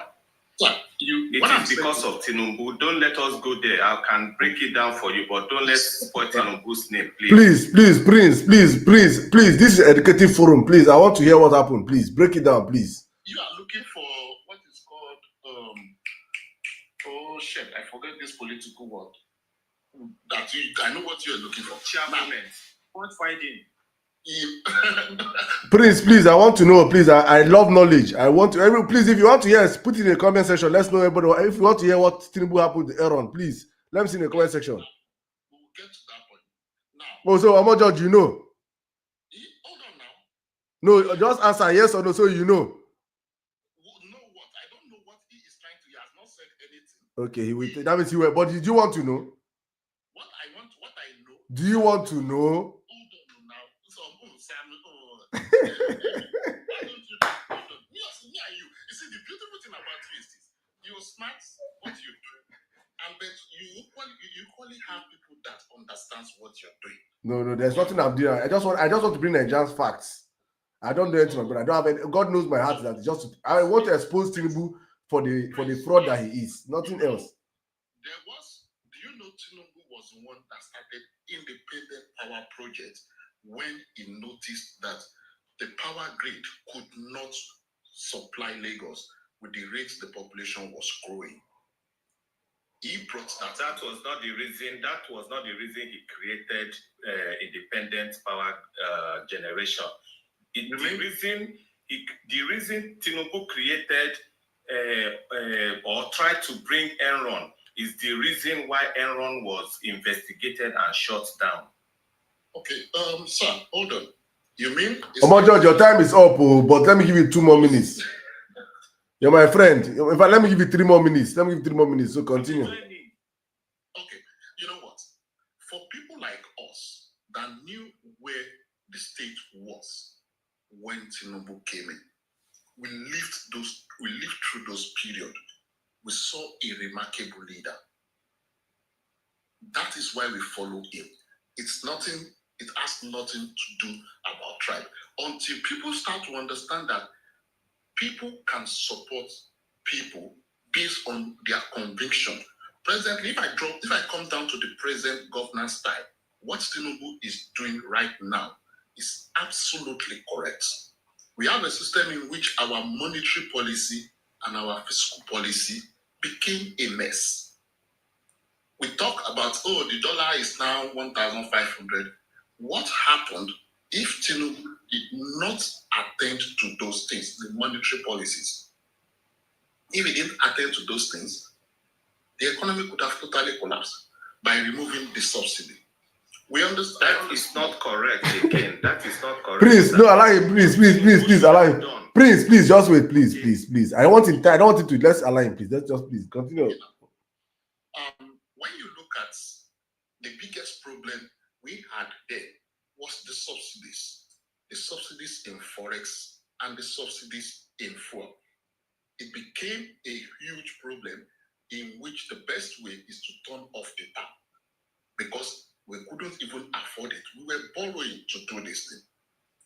During the era of Jonathan, we could still afford it. So that was the difference between the era of Jonathan and when Tinubu came in. Emir Sanusi said it in 2014. Nkoji Wala said it also. These are economists. They understand these things. And some of us also understand what is really going on. So if you think that the beautiful thing about economics is it's like the way you see something might be different from the way I see something. So if you think we should use just the fiscal policy in terms of you checking the those government spending, or you think the monetary policies won't be okay, and you are lapsing on that, you will have your hands full. So you need to balance those things. That is governance, and that is why they say governance is continuum everywhere in the world. From the way I look at things. And it always annoys me when I hear people say this thing, like, you stay abroad, you cannot know this. The whole essence of Saddam, our parents sending us to school, is to get knowledge. And some of us, we have the privilege, we visit home. Do you know? Omo George, let me ask you this question. You said if Tinubu did not remove subsidy, yes, the economy would have collapsed, Abi? Obviously. Okay, good. Let's agree to disagree. So after removing subsidy, Tinubu bought Jeeps, SUVs for all the House of Rep and Senators at 160 million naira per one each. Okay. Tinubu bought a yacht for himself at 5 billion. Bought a private jet to add to the 13 private jets that we had. Economy would not have collapsed. Tinubu renovated his vice presidential house for over 20 billion naira. Economy for no collapse. Wait, my brother Saddam. Sorry. I want to. I'm coming. I want. Let me respond on that VP Lodge. I want to help you. We were paying rent. Hold on. Shams, mention this thing many times. I'm really happy you are saying it tonight, and I want to give you the real answer. You see, when you look at the Fortune 500, do you know how much their CEOs earn? Exactly. Extremely high. Those are the real. Those are private companies, brother. No. I like him. I want to understand what he's trying to say. Okay, now, because those are the people that sells you out. It is called democracy. You have to give them at least the minimum comfort. It's quite that is the reality of life. Omo George,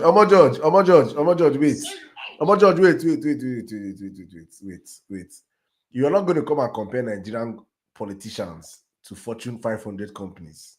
You are going to compare Nigerian politicians to their fellow politicians across the world. The Nigerian presidency is one of the most expensive presidency in the world. The Nigerian. Well, I'm coming.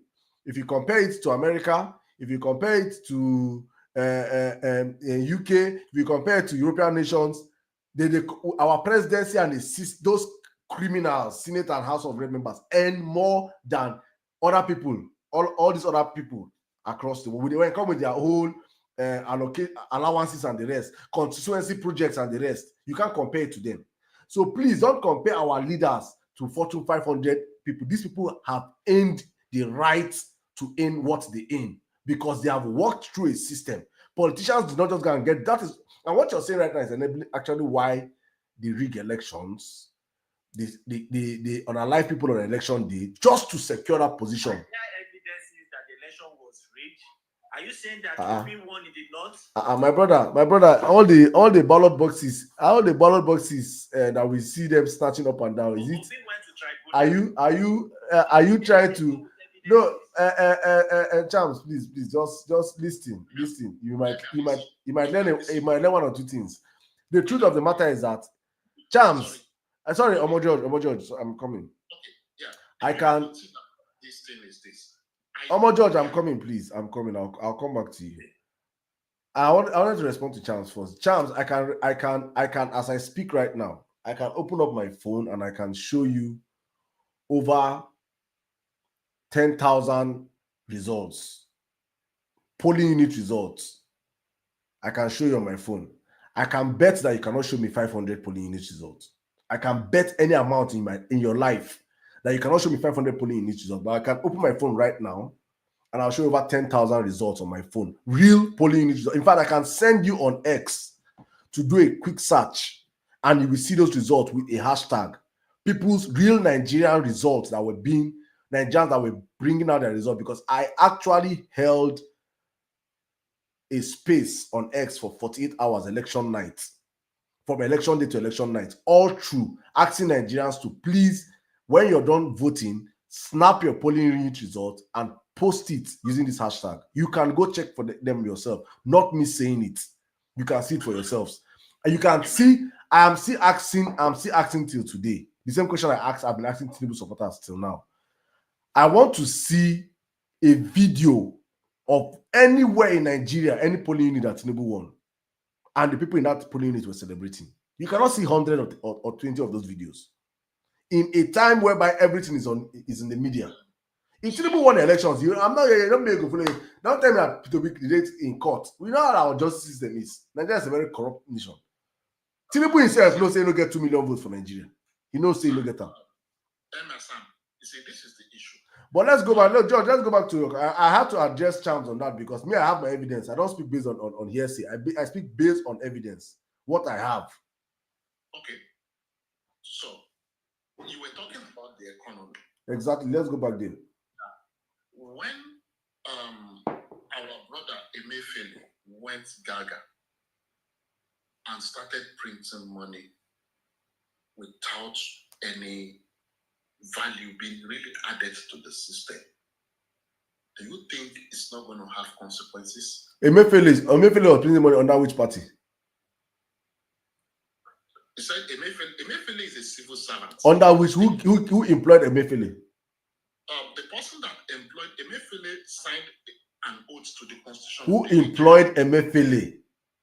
Sirdam. Emefiele. No, George. Who employed Emefiele? Who employed the current CBN governor? Jonathan employed Emefiele. My goodness. Buhari adopted him. Who employed the current CBN chairman? So if is this how people want to run away from Tinubu's this thing? So if Tinubu finished failing, you people not come and blame this current CBN chairman and say no, he's him. Please, my brother, everything that happened under MF, you people will not do this mathematics with us. Oh, not lie, you. Everything that we had under APC was 16 years of PDP. Don't come and the bulk of everything happening in the government lies or falls on the table of the president. You will not absolve Tinubu from anything happening under Tinubu today. Insecurity.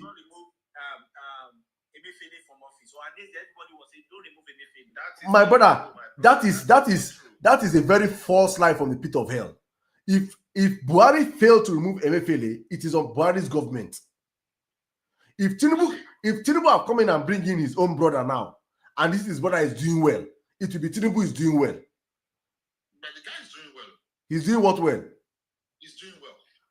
You see, this is the problem with when people don't understand. George, let's move on. Please go on. Let me give you 1 minute. Please. The problem with currency is not the number of digits behind currency. It is the fluctuation level that is the problem. You understand? If $1 is equals to 1,000 British pounds, and business owners understand that they can plan with it, there is no problem with it. It is just numeric data behind it. So the main problem with currencies is the fluctuation. problem with understanding that. George, let me end here with you, and probably still share my own. I won't say educate you, share my own insights. You see, the greatest problem. I'm going to come to Prince now. The greatest problem we have as Nigerians is when we drop all these semantics, right? But let me help you. Nigeria is a highly, we're a consumption country. We are not a production country. If we're a production country and you're talking about this, the fluctuation of the naira, I can understand what you're saying, of your currency, that is the stability of your currency. I can understand what you're saying. Like South Korea now, if you check their South Korea yuan to a dollar, it is also quite high.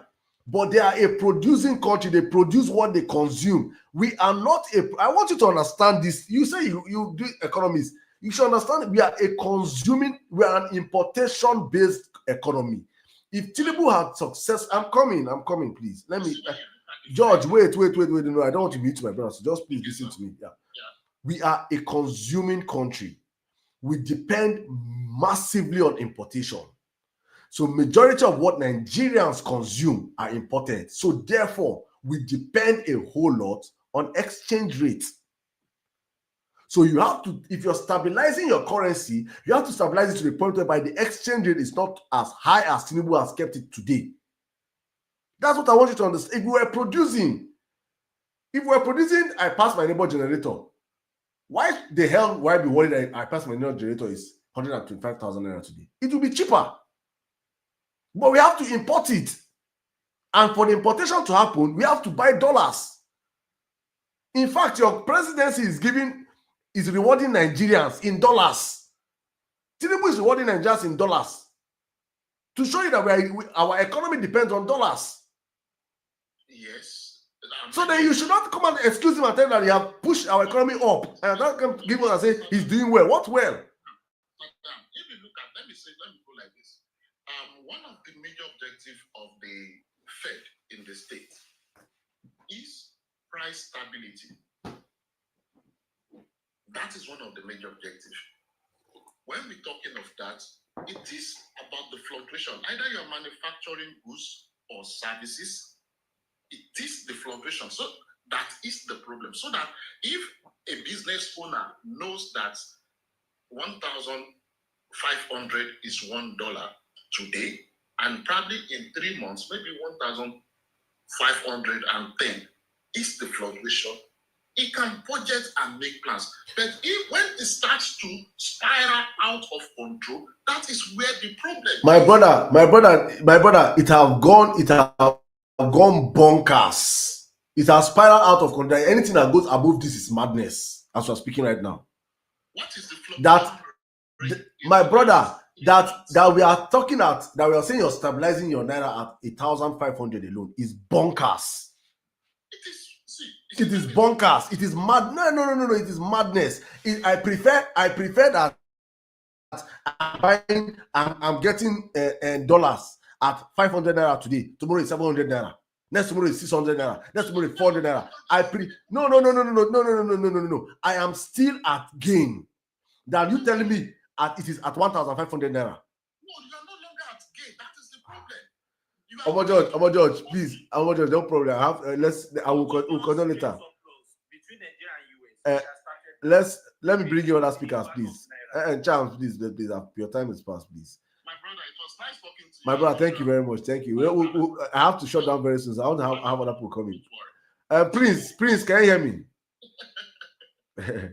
Thank you. Bye-bye. All right, thank you very much. Prince, can you hear me?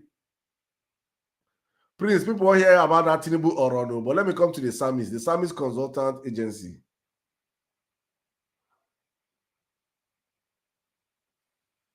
Yeah, boss, good evening. Yeah, good evening. Welcome. Now, I just want to say a few things.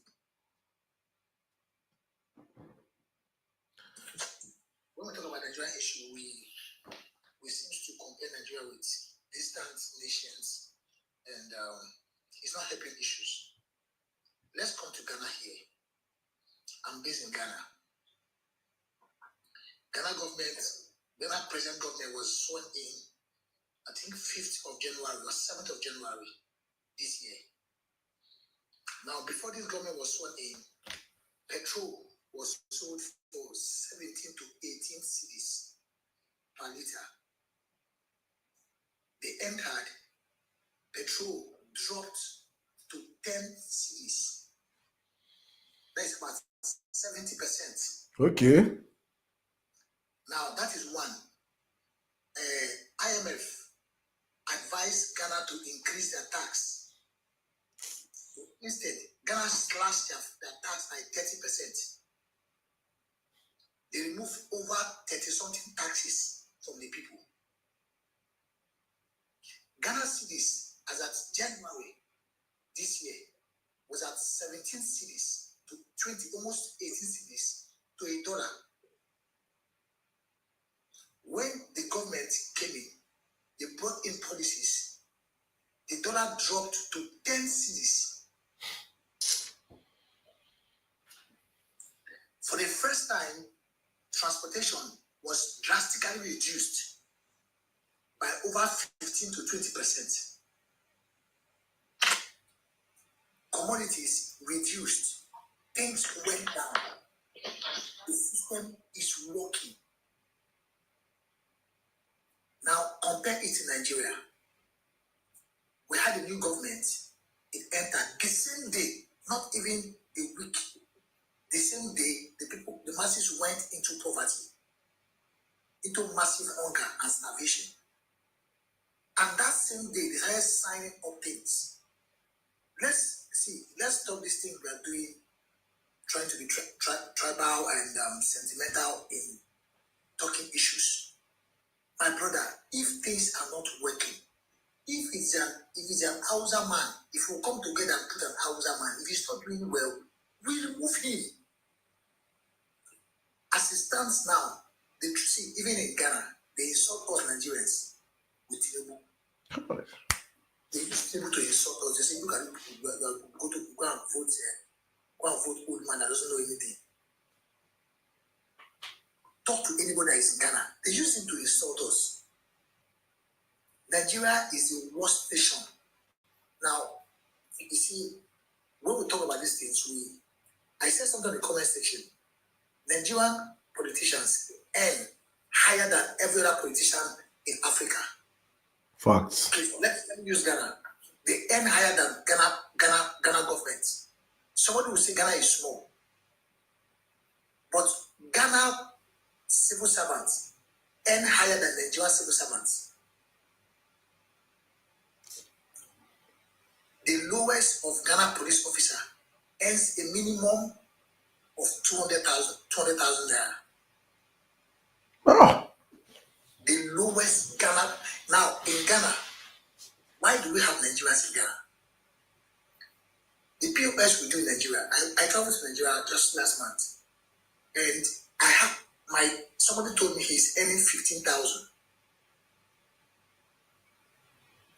15,000. A POS person in Ghana here, you can't pay them 60,000. They won't take. They won't take. A bag of rice in Nigeria is 70,000, 80,000. In Ghana, that same Nigerian rice here is 65,000, 70,000. So when we say these things, people don't listen until when you travel and see the way people are suffering in Nigeria, you understand. People are massively in hell in that nation. Our police, you won't enter into any shop, into any organization that somebody is not paying you money. It won't happen here. We have sold our pride and our integrity for tribe and religion. Let's say the truth. No matter who is there, let's say the truth. These people are messing up everything. They are. Look at this is 1 a.m. here in Ghana. I can literally go and buy something and come back. Oh. Last week Sunday, I came back home around 3 a.m. I was on the road. Buses were moving around 3 a.m. People were standing on the road. 3 a.m. It's not possible in Nigeria. There was a time I prefer traveling by night bus. But now, even morning bus is not even safe. You have to be praying and trusting God for safety. Our police are suffering. I had a friend that was working in the bank. His pay was 50,000 naira. As a banker, this guy was in first class in school in Bayelsa State. First class upper. He has stayed over 10 years, no job. It's not possible here in Ghana. It's not possible. One, I was in the car coming just today. My friend was saying, Nigeria, there's certificate of no matter. The guy said, even in Ghana, and I told him, I said, you cannot see a fine student in Ghana. You cannot see a fine graduate in Ghana not having a job. It's not possible. It's not possible. We are suffering. So let's try and speak the truth to truth so that we can get these things sorted out. Most of us are in Canada and everywhere there. We don't want to come home because we know it's not safe. If it's safe, we want to return home almost every day. But it's not safe. Let's be sincere. Things are not working. Nigeria is in danger. Thank you very much. Thank you very much, the psalmist. Honestly speaking, I'm just going to find a way to crop this your submission right now and make it go viral. So, guys, if you see this submission anyway, I'm going to this has to go viral because many of us, when we talk about these comparisons, you brought it back home to Ghana. You brought it back home to Ghana in the space of 1 year. Now, Ghanaians can see what they voted for. And the moment I knew Tinubu was going to be a disaster was the moment I saw Tinubu implementing IMF policies in Nigeria. IMF is an organization that wants you to be dependent on them forever. If IMF tell you to go, stay. If they tell you to come, if they tell you to walk, run. If you depend on IMF, any policies they give you, that's when you know that Tinubu is a serious olodo. Nothing is upstairs. If IMF tell you to take out something, you take it out. You do not love your country. Obasanjo just said the same thing. If I go there and they tell me to do something, I'll say, yes, I'll do it, and I'll go back and do it or nothing. Look at Ghana. Look at what this man said. Ghana, we get oil past Ghana. As Ghana entered, they cut oil drop. Price of oil drop. Taxes, they cut taxes by 30%. In the space of 6 months, Ghanaians are seeing it in real time. In real time. Tinubu supporters, what is that thing? What has Tinubu done? What is it that Tinubu have done? People want to tell us we should give him another 4 years. It's madness. It's madness. Mildred, welcome to the show.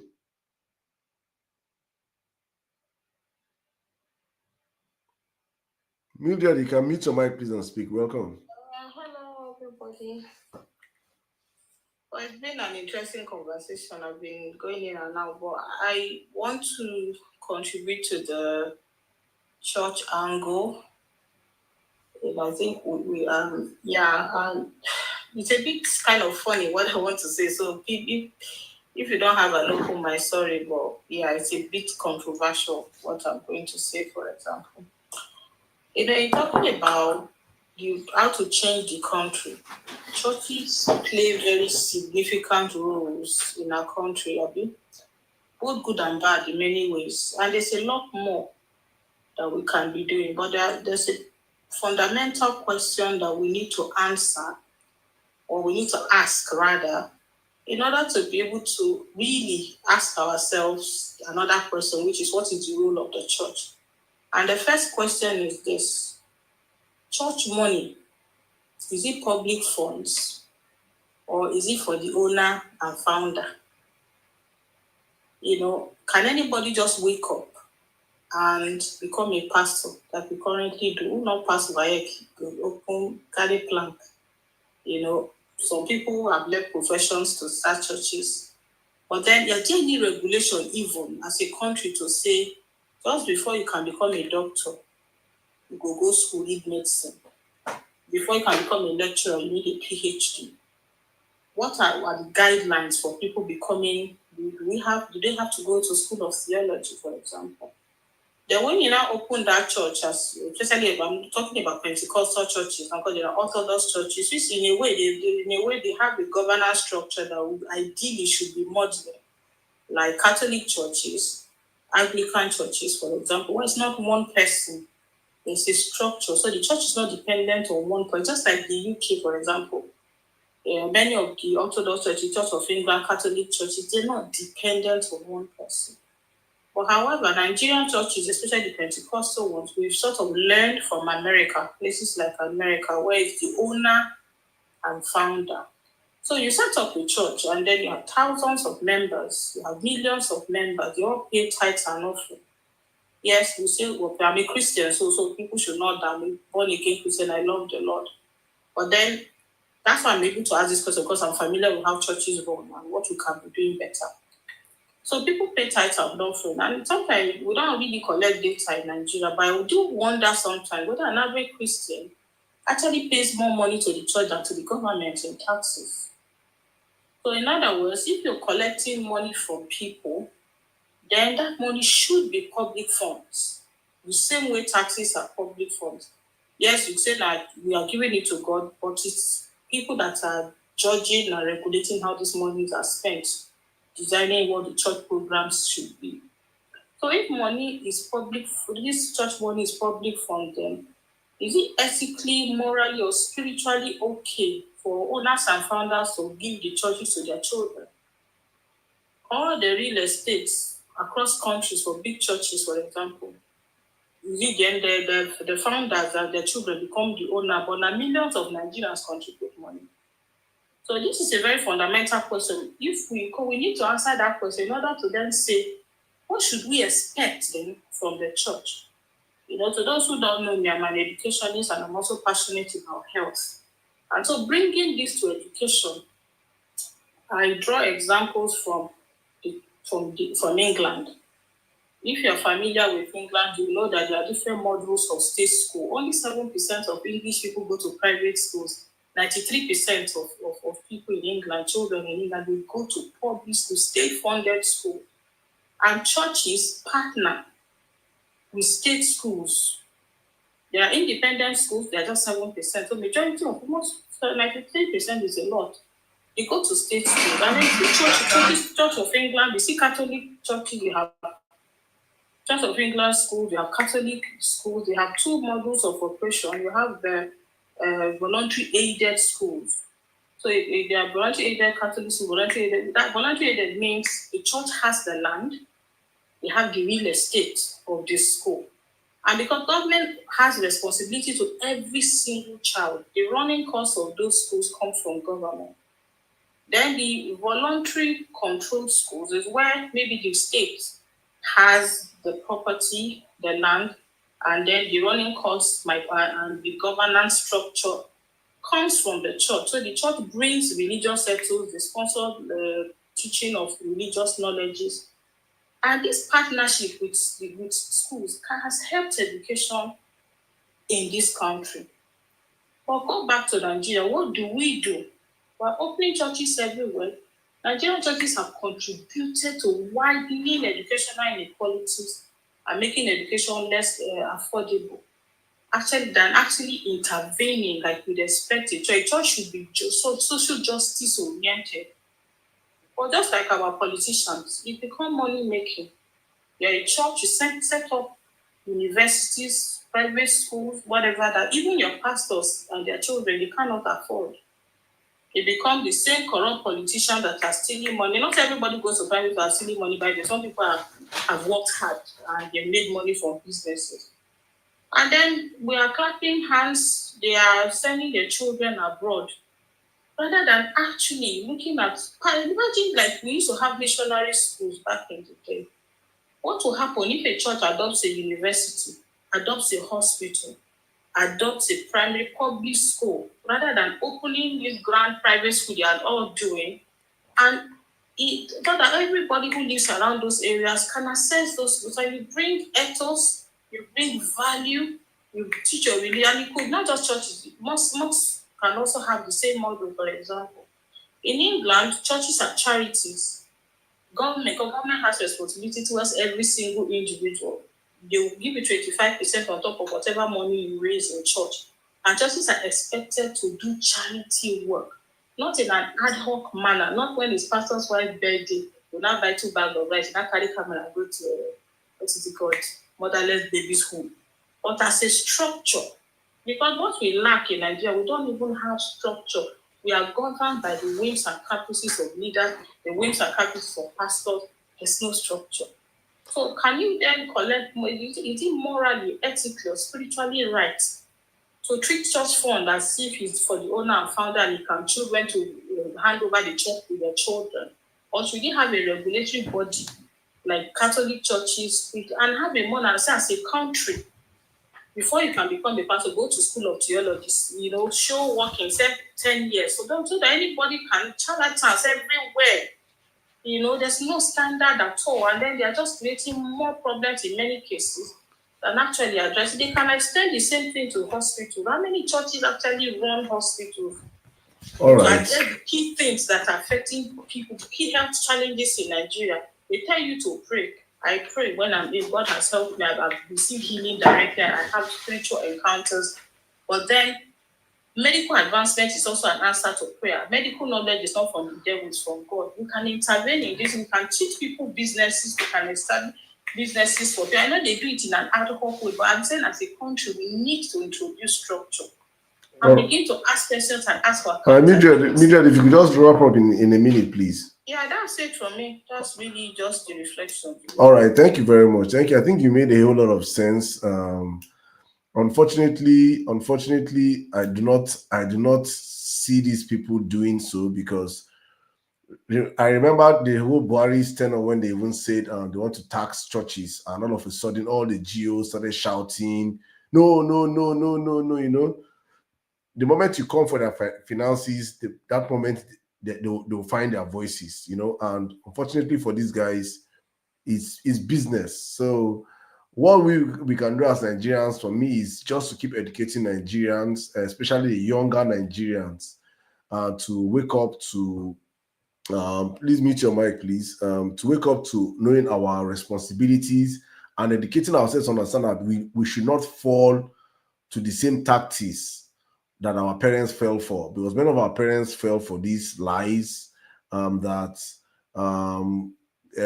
everything can be gotten from the church, and God, miracle, prosperity. And many of our parents, many of them died without seeing any of these things, and they're repeating the same tactics to our generation, and many of our generation are still buying it. We have to understand, we have to wake up our people. It's a very difficult task, but it's one that has to be done by every well-meaning Nigerian out there. Education is the key, and that's why they, especially these people in government, are trying to bastardize education so that people do not get away. But guys, thank you so much for coming out today. I'm going to wrap up the space right now. Thank you to all of you that have contributed. We'll be back again tomorrow on these topics. No, I beg. No response. I want. I beg. We'll come back tomorrow. I beg. I beg. I have to go now. Please. I beg, my brother. Let's do it again tomorrow. I've been out here for. I promise to come out early tomorrow, hopefully by God's grace, 9 p.m. Nigerian time. So, guys, thank you so much, all of you that joined across different platforms. I'm sorry for those that joined late. We did not host this space all through last week, but we're back. We're back this week, and hopefully tomorrow we'll be back again, 9 p.m. Nigerian time. As I always say on this platform, is for God and for country. Thank you to all of you that came out, all of you that contributed to over 1,000 plus likes, over 100,000 plus likes, all of you that gifted tonight. Thank you so much. All of you that commented, all of you that joined the conversation, that commented, all of you that came up here to speak also. You guys are amazing. You guys are the reason why this conversation keeps going on. Tomorrow will be better, hopefully. So please, guys, pass the message out there. I enjoyed all the submissions today from both sides of the aisle. That's what we do here. We educate ourselves, we learn, and that's more important for me. So thank you to all of you that came out. I see you, K Prince. I'm just going to call all our top viewers tonight. My top viewers tonight, YXZ66. Thank you so much. Data Visal Q, thank you, Mawakiri, thank you, ZZ, Jaja, BBC Celebrations, Brown Chick Insight, Lord Exto, Lolo, Udo, Roslyn, Ojo Domo, Frankie Charles, Obi for President, Momianka Dede, JT Bag, Flo, Francis, Dauda, my brother, thank you, Grace J, The Orator, Cassava Plantation, Odogu Mike, Eugene Onimale, Prince NJ, Finel, BC, DJ Prince, Malawi, Mildred, Olowo, Realistic in Nature, Stella Dan, Ben, Inferno, Samuel Shinobi, 7-8, Ambitious, JJ, Eddie Fossa, Ari Black, the Waziri families, the Jekomo, Slim, our Alade, JJ, Omega. Thank you so much, every one of you guys. Bless you guys, all of you guys on other platforms. Thank you so much, K Prince. Thank you so much, guys. I'll see you guys again tomorrow. Hopefully, God's willing. As I always say, with this for God and for country. Good night and have a wonderful night rest. Stay safe. Bye bye, guys. See you guys tomorrow.